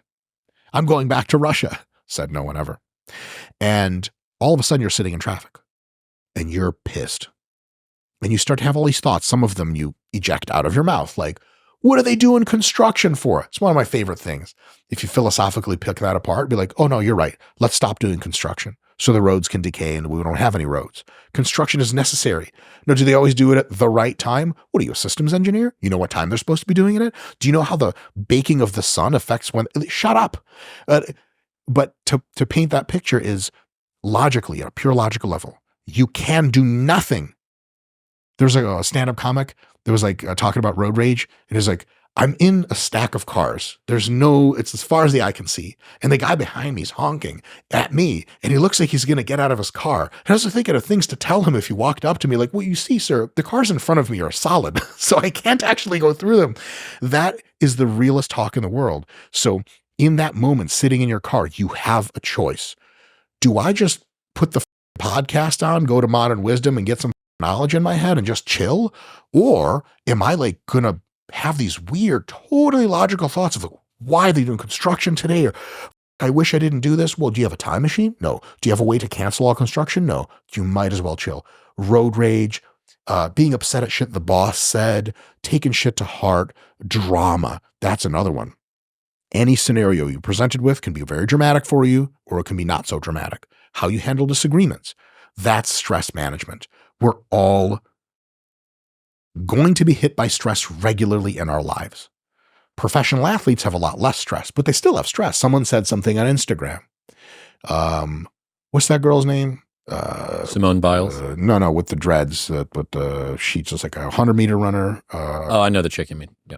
I was going to say Cardi B because they have a similar vibe. Not a... Sha'Carri Richardson. Yeah. I mean, she's got the nails of... First of all, I'm a married man, but that bitch fine as hell. Holy shit, she could get it. She's rapid. Is this on TV? She's the shit. I love that vibe. She's cool. But she went through a phase where she was really feeling that funk on social media when motherfuckers were talking that shit, because that's what they do.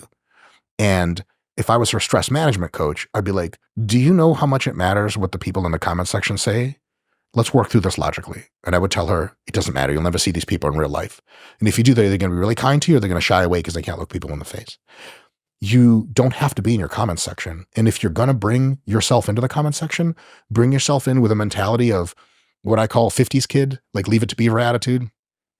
Oh, gee whiz, well, this person really has a nice suggestion. They're like, the comment is like off yourself and like, well, life is so difficult to live sometimes. Even Freud spoke about it. Like nothing hits 50s kid. It just goes right through them. You either bring that energy to the comment section or you don't go in the comment section. That's stress management. The comment section exists and sometimes you'll have to be in it. How you approach it, choosing, do I go in here and expose myself to the stress? And how do I deal with the stress psychologically? That's stress management. Chris, it's a big deal. Dude, so I've been thinking about this more and more recently. There's two contributing factors, especially when it comes to stress or dealing with stress as far as I can see. One is not doing things that you don't want to do. The second thing is, how do you deal with doing things that you don't want to do but you have to do? Yeah. So with one, you're reducing the number of times that you get exposed to it. Mm-hmm. With the second one, you are improving the way that you react to things that you've been unable to avoid. Yep. For the first one, I think that's relatively plain and obvious. If you can adjust your travel time to not travel when there's traffic, if you can not expose yourself, like that's significantly more Sometimes obvious. you don't have a choice. Yes. And in those, you're liberated. You couldn't have done it any other way. So great for you. If you're a determinist, you couldn't have done anything any other way, but never mind. I agree with that. What about the second category of stress management? You've mentioned mindfulness as something that you do. Are there any other places that you go to or ways that you sort of advise people? I'm caught in throes of the thing. Maybe it's public criticism. Maybe it's scrutiny. Maybe it's me vacillating about some slight from a short time ago that's fresh, or an old time ago and I'm ashamed of it, or all of the different things, the vicissitudes that we can go through. Are there any places that you yourself or you advise your athletes to go to? Vengeance. Yes. Kidding. Yes, let's do it. Yes. Batman suit. Yes. You got to make sure it's Kevlar because the bullets will fly. It's really simple. One super simple tip. Exercise scientists, one quick tip for vengeance. Yep. Sorry, I said vengeance again, didn't I? Oh boy. Oh boy. You ask yourself the question, what can I do about this? You have one of two answers to that question. A list of things you can do. Something. That go on the to-do list. And then you're like, Gucci, that's on the to-do list. I'm going to get them done as soon as I can. Could be now, could be later, could be whatever. Or I can't do anything about it. If you're going to do something about it, do something.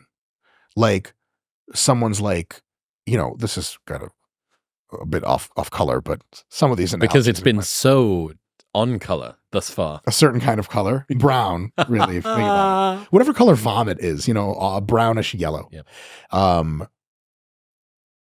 If you're like in an altercation with another adult male or someone behaving lawlessly, there's a high probability if you ever see me in an altercation that I will not be screaming at anybody. Very high probability. Because to me, it's only one of two things. Throw the first punch, and we'll find out how much of my brown belt I've earned in jiu-jitsu. Or let's be chill. You want to do something, or we want to unplug? Do something. So people like get in the face and get screaming at you, it doesn't really bother me much because I'm like, dope. Like I've been in a lot of competition fighting before. Whatever, man. Throw the first punch. No big deal. But I'm not going to yell at you because like, what the hell is the point? We're just alluding to the thing we're supposed to be doing anyway, which is fighting. So most of us are not luckily involved in scenarios like that all the time. So let's take a much easier scenario. You are sitting on an airplane and the captain just said, hey folks, you know that shit that happens. He's like, something mechanical, blah, blah, 30 minutes, maybe.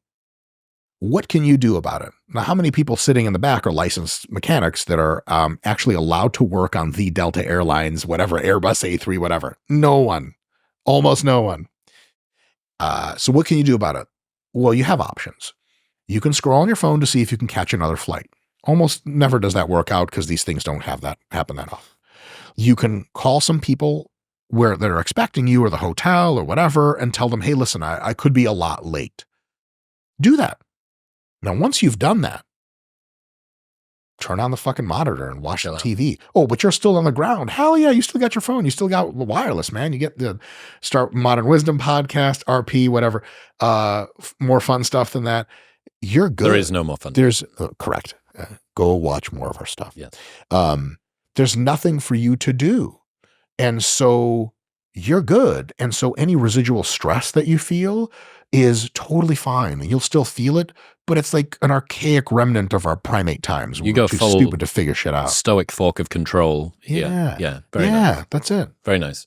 What about, you mentioned a few of them, and I love asking the question, what do most people get wrong with X, Y, and Z? Because it seems to me that most of success in life comes from avoiding failure as opposed to expediting success. That's pessimistic. I love it, Chris. Would you not say that it's the truth? I'm not sure. That is an interesting take. I don't know. I just get... It's largely correct. I get the sense that you've mentioned it a bunch of times. People self-regulate when it comes to even the macronutrients within their diet. There's times where you just, I fucking need vegetables. Like I just feel kind of like I need vegetables. Not your body telling you that you need vegetables. But there are things that you can do that multiply by 0 or multiply by a really, really small number. All of the good shit that you've done. Like you've spent all of this time eating organic and training and doing recovery and foam rolling and sleeping enough. But one day you decide to drive your car without a seatbelt on. Bad idea. That's multiplying by 0. Lots of errors that people could have made in those. Cardio for recovery. So back to Dr. James Hoffman. How are you going to add shit and think it subtracts away fatigue? It just doesn't work like that. Yes, if you do cardiovascular exercise, specifically for your lower body, after a tough leg session, it will reduce the delayed onset soreness. That's because it's muting the anabolic muscle growth signal to your legs. That does not mean it recovers you. Yes, you will be able to return to your past performance sooner because delayed onset soreness won't hit you as bad. So in a sense, you're going to be kind of this ghost recovery where you're back, but you're not back because you upgraded your systems and healed much. You're just back because the inflammatory processes were like, we're not even going there. That's it. It's like, if you have like a wild animal in your basement and you're like, call the ASPCA, we need to get him out. He's down there doing God knows, like some kind of skunk breaking shit down. You can be like, okay, the ASPCA is going to get here in an hour and fix it. Or you can be like, an hour, it's midnight. You could just close the door and lock it and be like, it. That's what running after your lifting kind of is. It's like, whatever, we're not even going to bother with this shit. So cardio does not, under the hood, repair anything faster. It does it less so. So in the holistic understanding of recovery is getting our machine back in working order. Adding cardio does not do that, even though perceptively it can reduce your delayed onset muscle soreness and let you go hard again later. But remember, the reason you're going hard is to make positive changes, adaptations to your system to make it better. Cardio can cancel those out to some extent. And then what the fuck are you even training for? This has always been like my thought pattern when looking at CrossFitters, the ones that are, maybe I'm going to make it to the games, maybe I'm not. Their active recovery Thursday, like that's more volume than I do in 2 days of training. Oh yeah. That's active recovery for what I'd call like poisonously conscientious people. People that are like, I need to do something. Like recovery is good. Like let's do recovery. Just fucking it's kind 5 of power cleans at 200 pounds. Dude, so this is a trend I think that's come up throughout this conversation. Maybe it's worthwhile having a conversation with you about it. That the meme of just work harder, of hard work, of it's good for you, I think has caught hold an awful lot over the last 5 to 10 years because there was a period of coddling, of victimhood culture, of entitlement, and a Goggins, a Jocko, a Hormozy, whoever your favorite person that works 17 hours a day of choices, screaming in your face telling you that you're a pussy, reliably induces better results for maybe a majority of the world. Maybe more people have type B problems than type A problems. Yeah. And I would go as far as to say yes.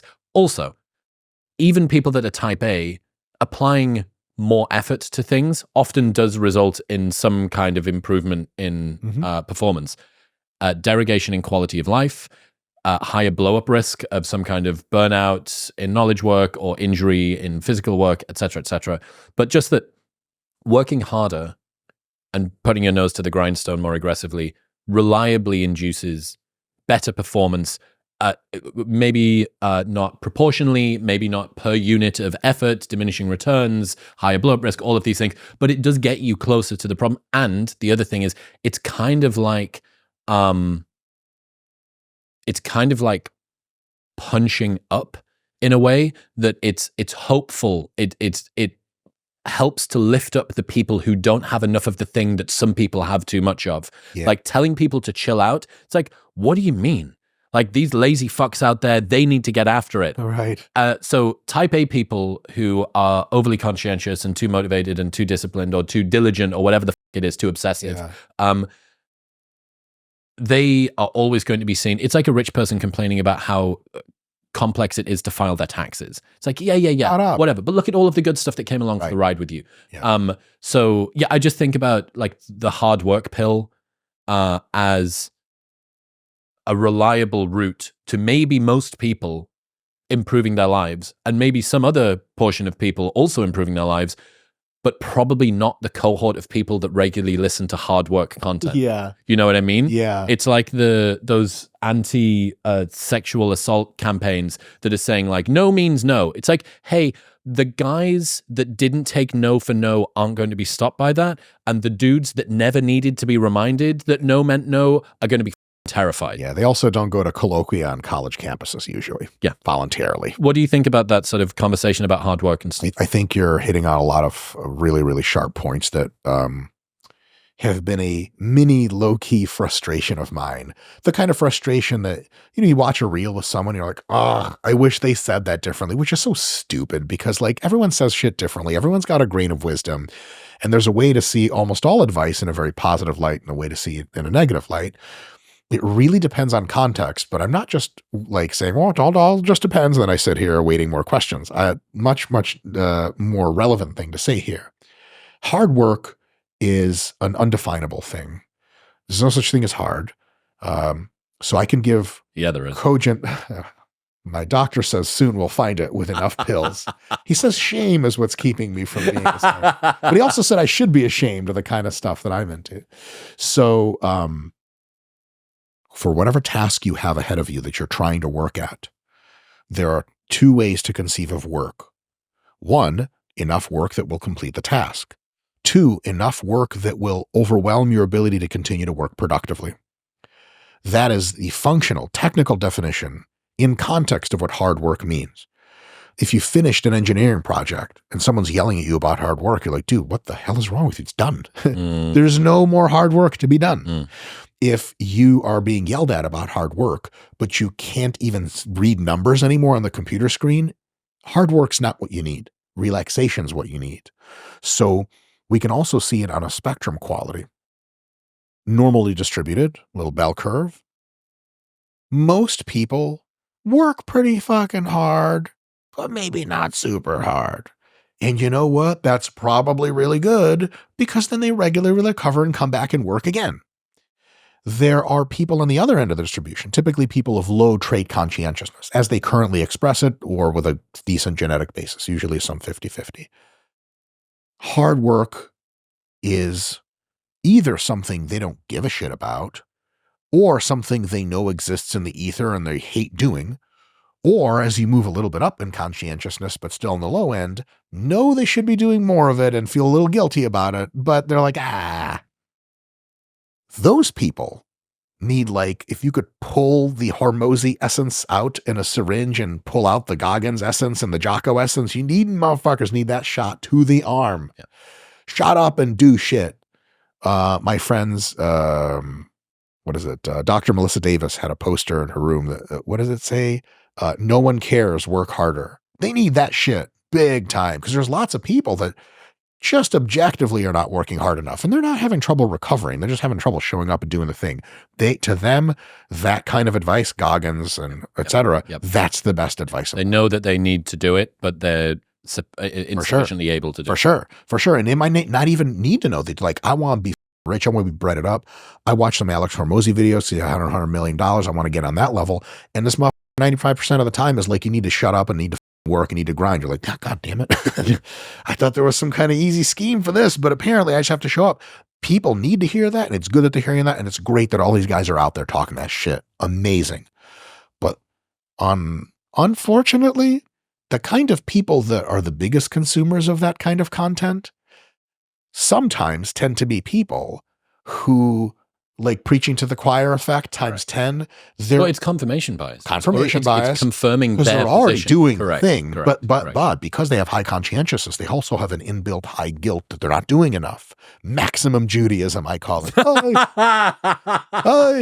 You like get some cross between like a Asian student and Jew, and it explodes into like, I could be working harder.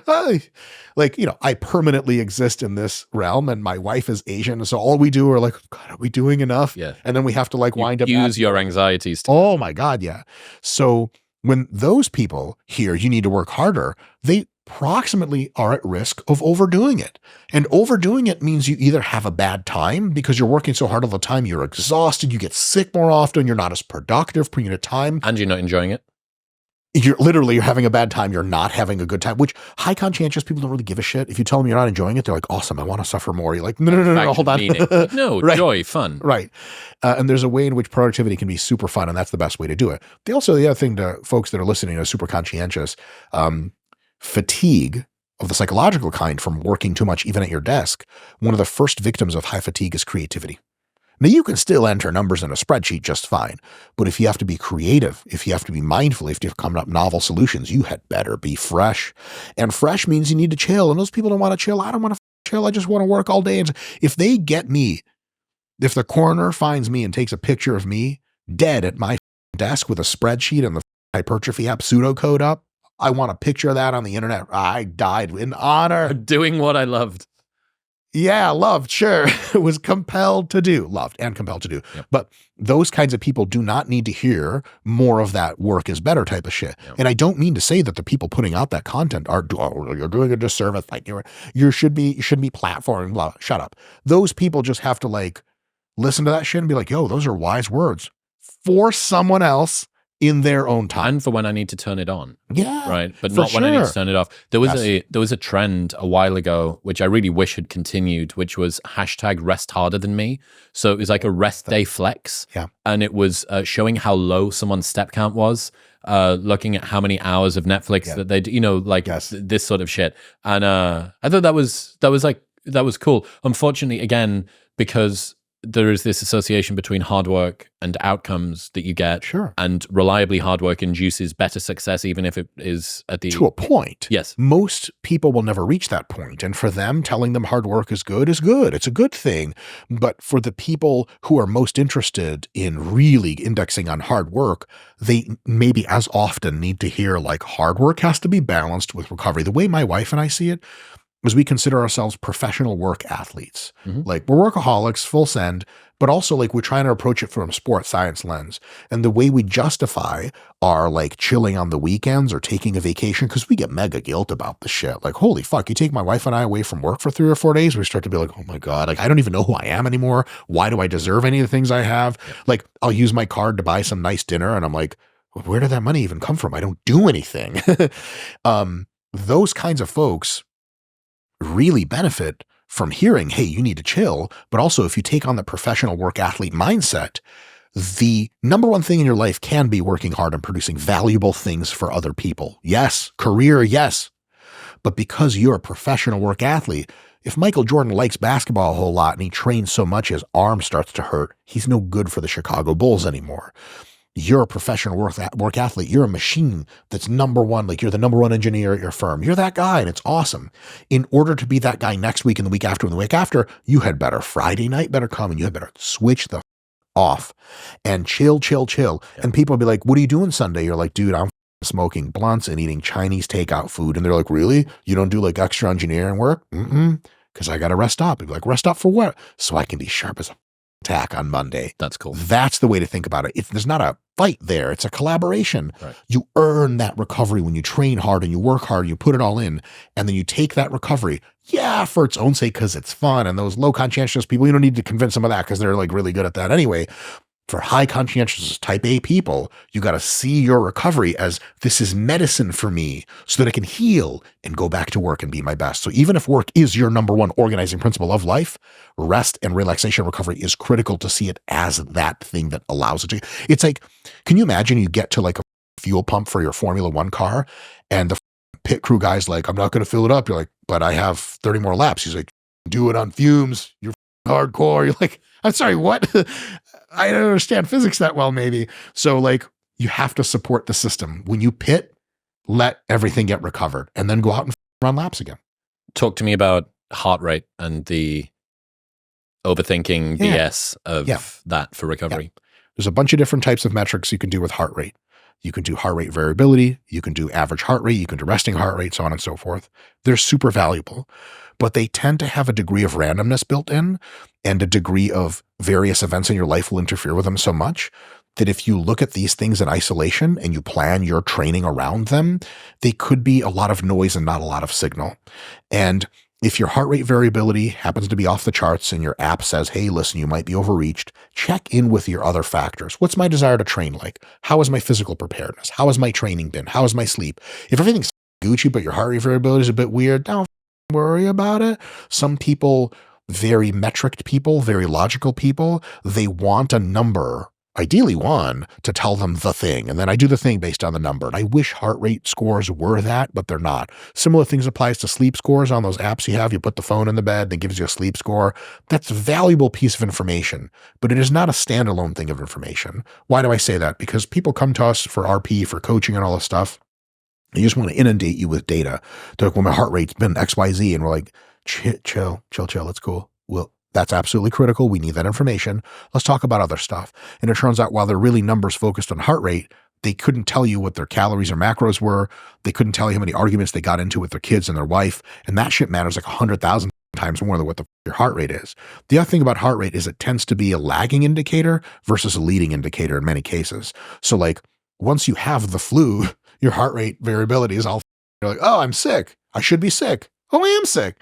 But if it's like before you get sick, you might be golden, and then you get sick, then your heart rate tells you you're up. So another thing is a lot of these metrics were designed for and work well for teams. So if you have like 18 gymnasts on your team and their average heart rate shit is starting to go south, pull the team, recovery. Because you basically got a large N sample of what you're doing. 100%. And they all get roughly the same training. So you pull everyone out. Interesting. But if you're doing it on a one-to-one individual basis, we're eventually going to get to really finely metric things like this. And heart rate variability and heart rate scores are really good. They're just not perfect. And I think the reason I put that on there is people think like, this is the one number I followed. There's more to that. Stretching for recovery. Yes, I just don't have any idea what any of those have to do with each other. I think stretching can be a form of light exercise, so it can speed up the recovery process if it replaces hard exercise. But adding stretching on top of your hard exercise doesn't help you recover. Stretching physically rearranges some tissues. It causes damage to various connective structures inside your muscle and outside.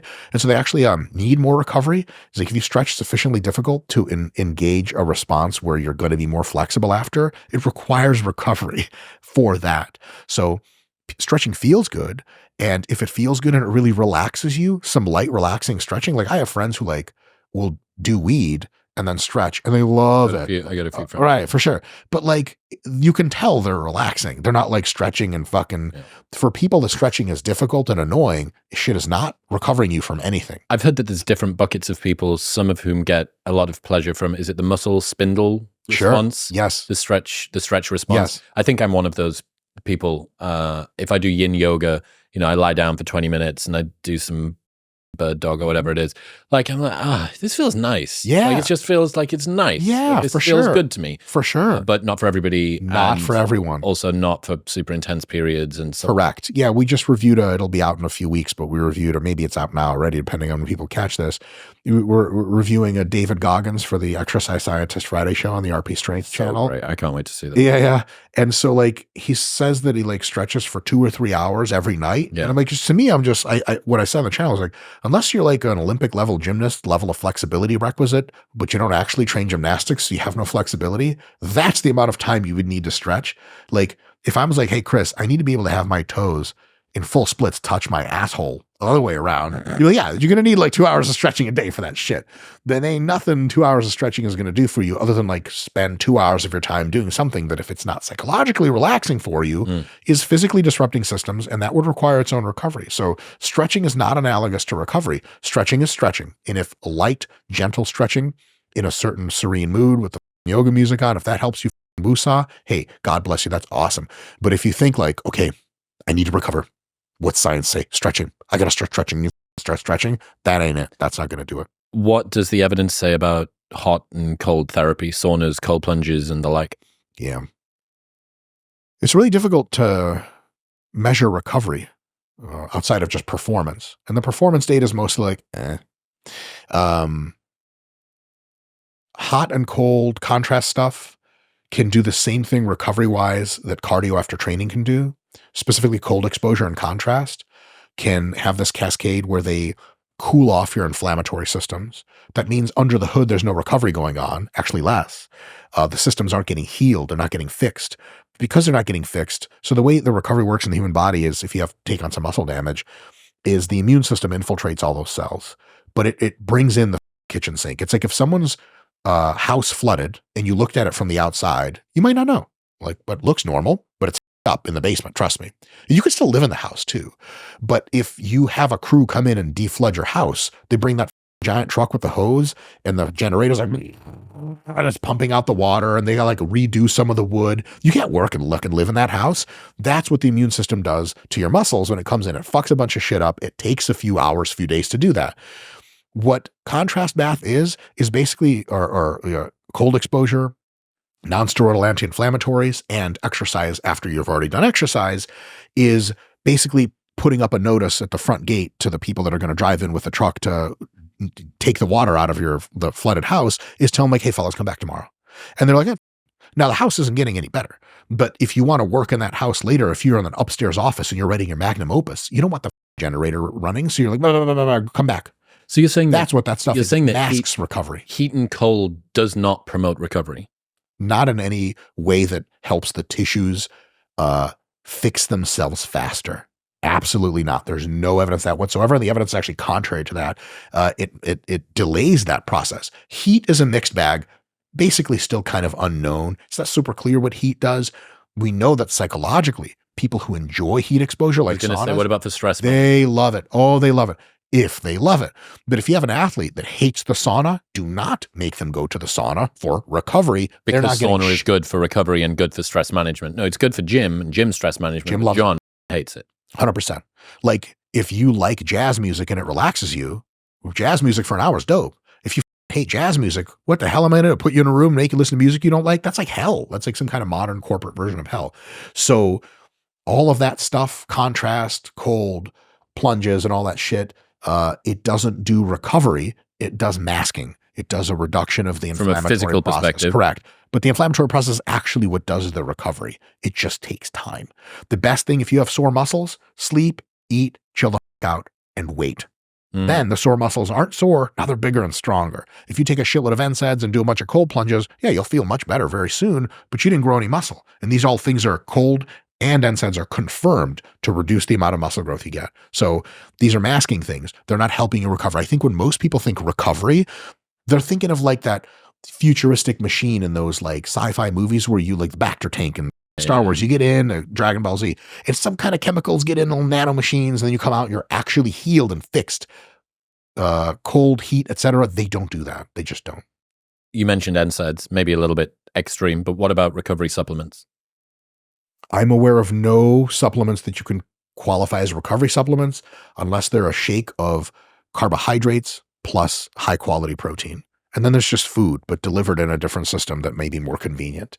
There are no recovery supplements that I know of. Creatine, sort of, but if you regularly take it, you just keep taking it and it recovers your creatine phosphate stores faster. As much faster. as water is a recovery supplement. Water's one hell of a electrolytes to keep you ticking over. Yeah, I would say maybe not wholly, but 95% of the time that I see like a recovery claim on a supplement, like an internal eye roll starts happening. And listen, a lot of people, and I was butthurt about this when I was younger, a lot of people who dog on supplements and shit like that, they're just like, I'm sorry, forgive me, for lack of a better term, just leftists. Like they just don't like corporations. They don't like even the idea of competition or hierarchies. It's like, all you need is natural food. Like, shut the fuck up, Karen. Great, thanks. You don't even like anything. You don't even like sports. I take supplements, bro. I take drugs. I want to win. I want to be better at sport. I'm all full on trying to become the best version of myself, type of toxic male energy. I wish there was a recovery supplement that was for sure gonna recover you.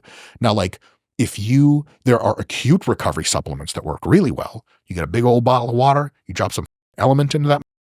And if you have you had weight training at 2 p.m., you have jiu-jitsu at 5 p.m., you better down that whole goddamn thing, eat you a bowl of cereal, get you some protein in there. That will get your jiu-jitsu going like you never believe 3 hours later, for sure. But healing and replenishing and all that stuff, there's just no way of saying salt water and food is what we just did. Yep.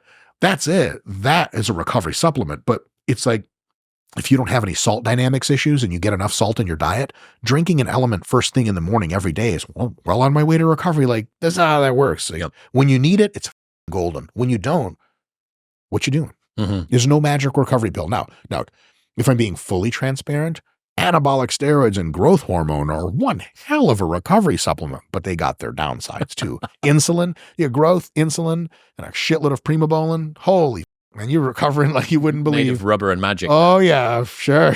Exactly. Yeah. But that comes with, that's not a supplement. Those are prescription drugs. Some of them not even available for prescription. What else is there to say, or what do you want people to, the type A go-getters and everybody else that's listened, what are the main things that you want them to take away from today? In case anyone asks about foam rolling and all that shit, that's also not recovery.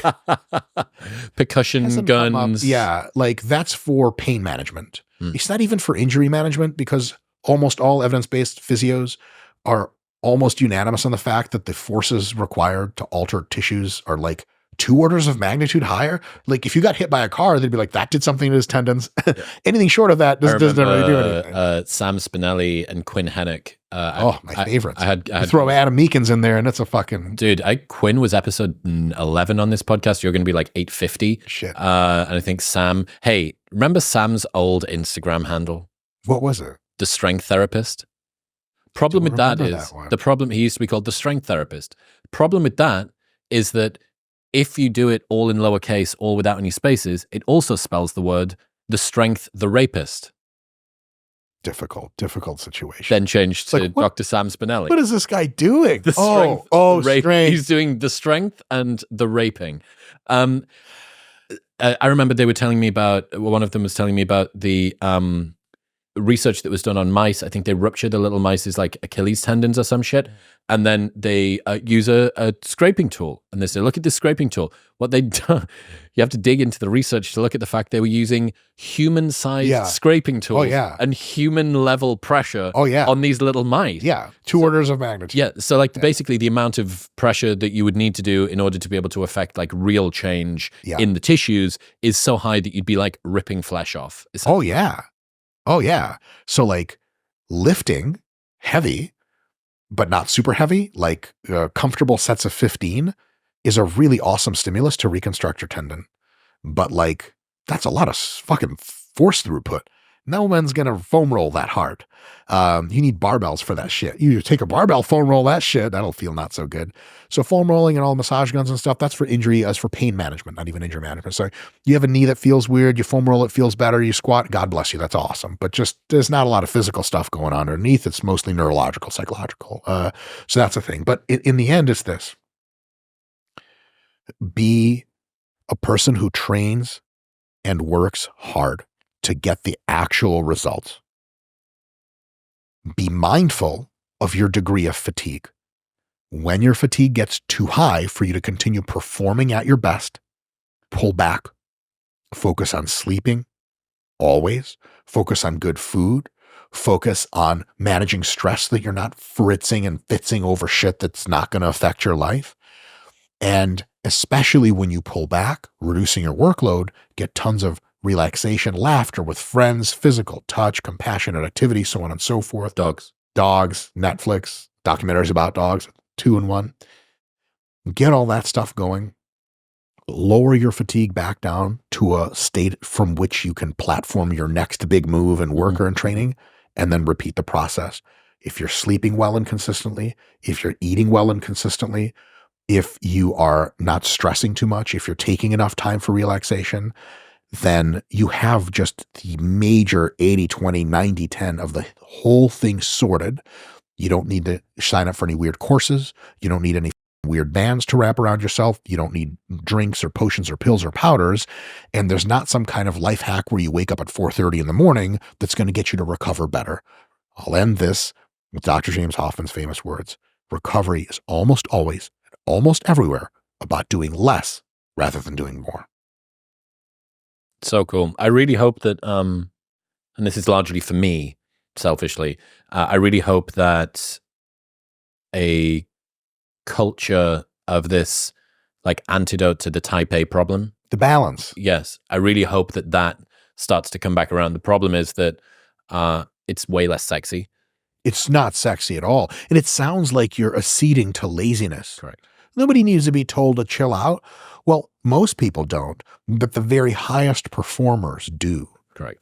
And everybody that watches your channel and my channel. Right. And they're obsessed with high performance, which they should be. It's awesome.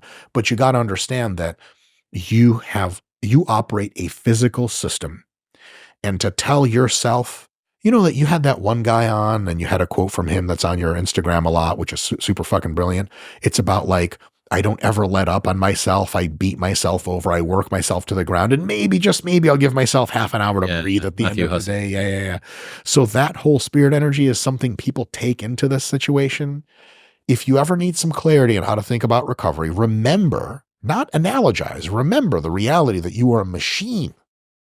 Period.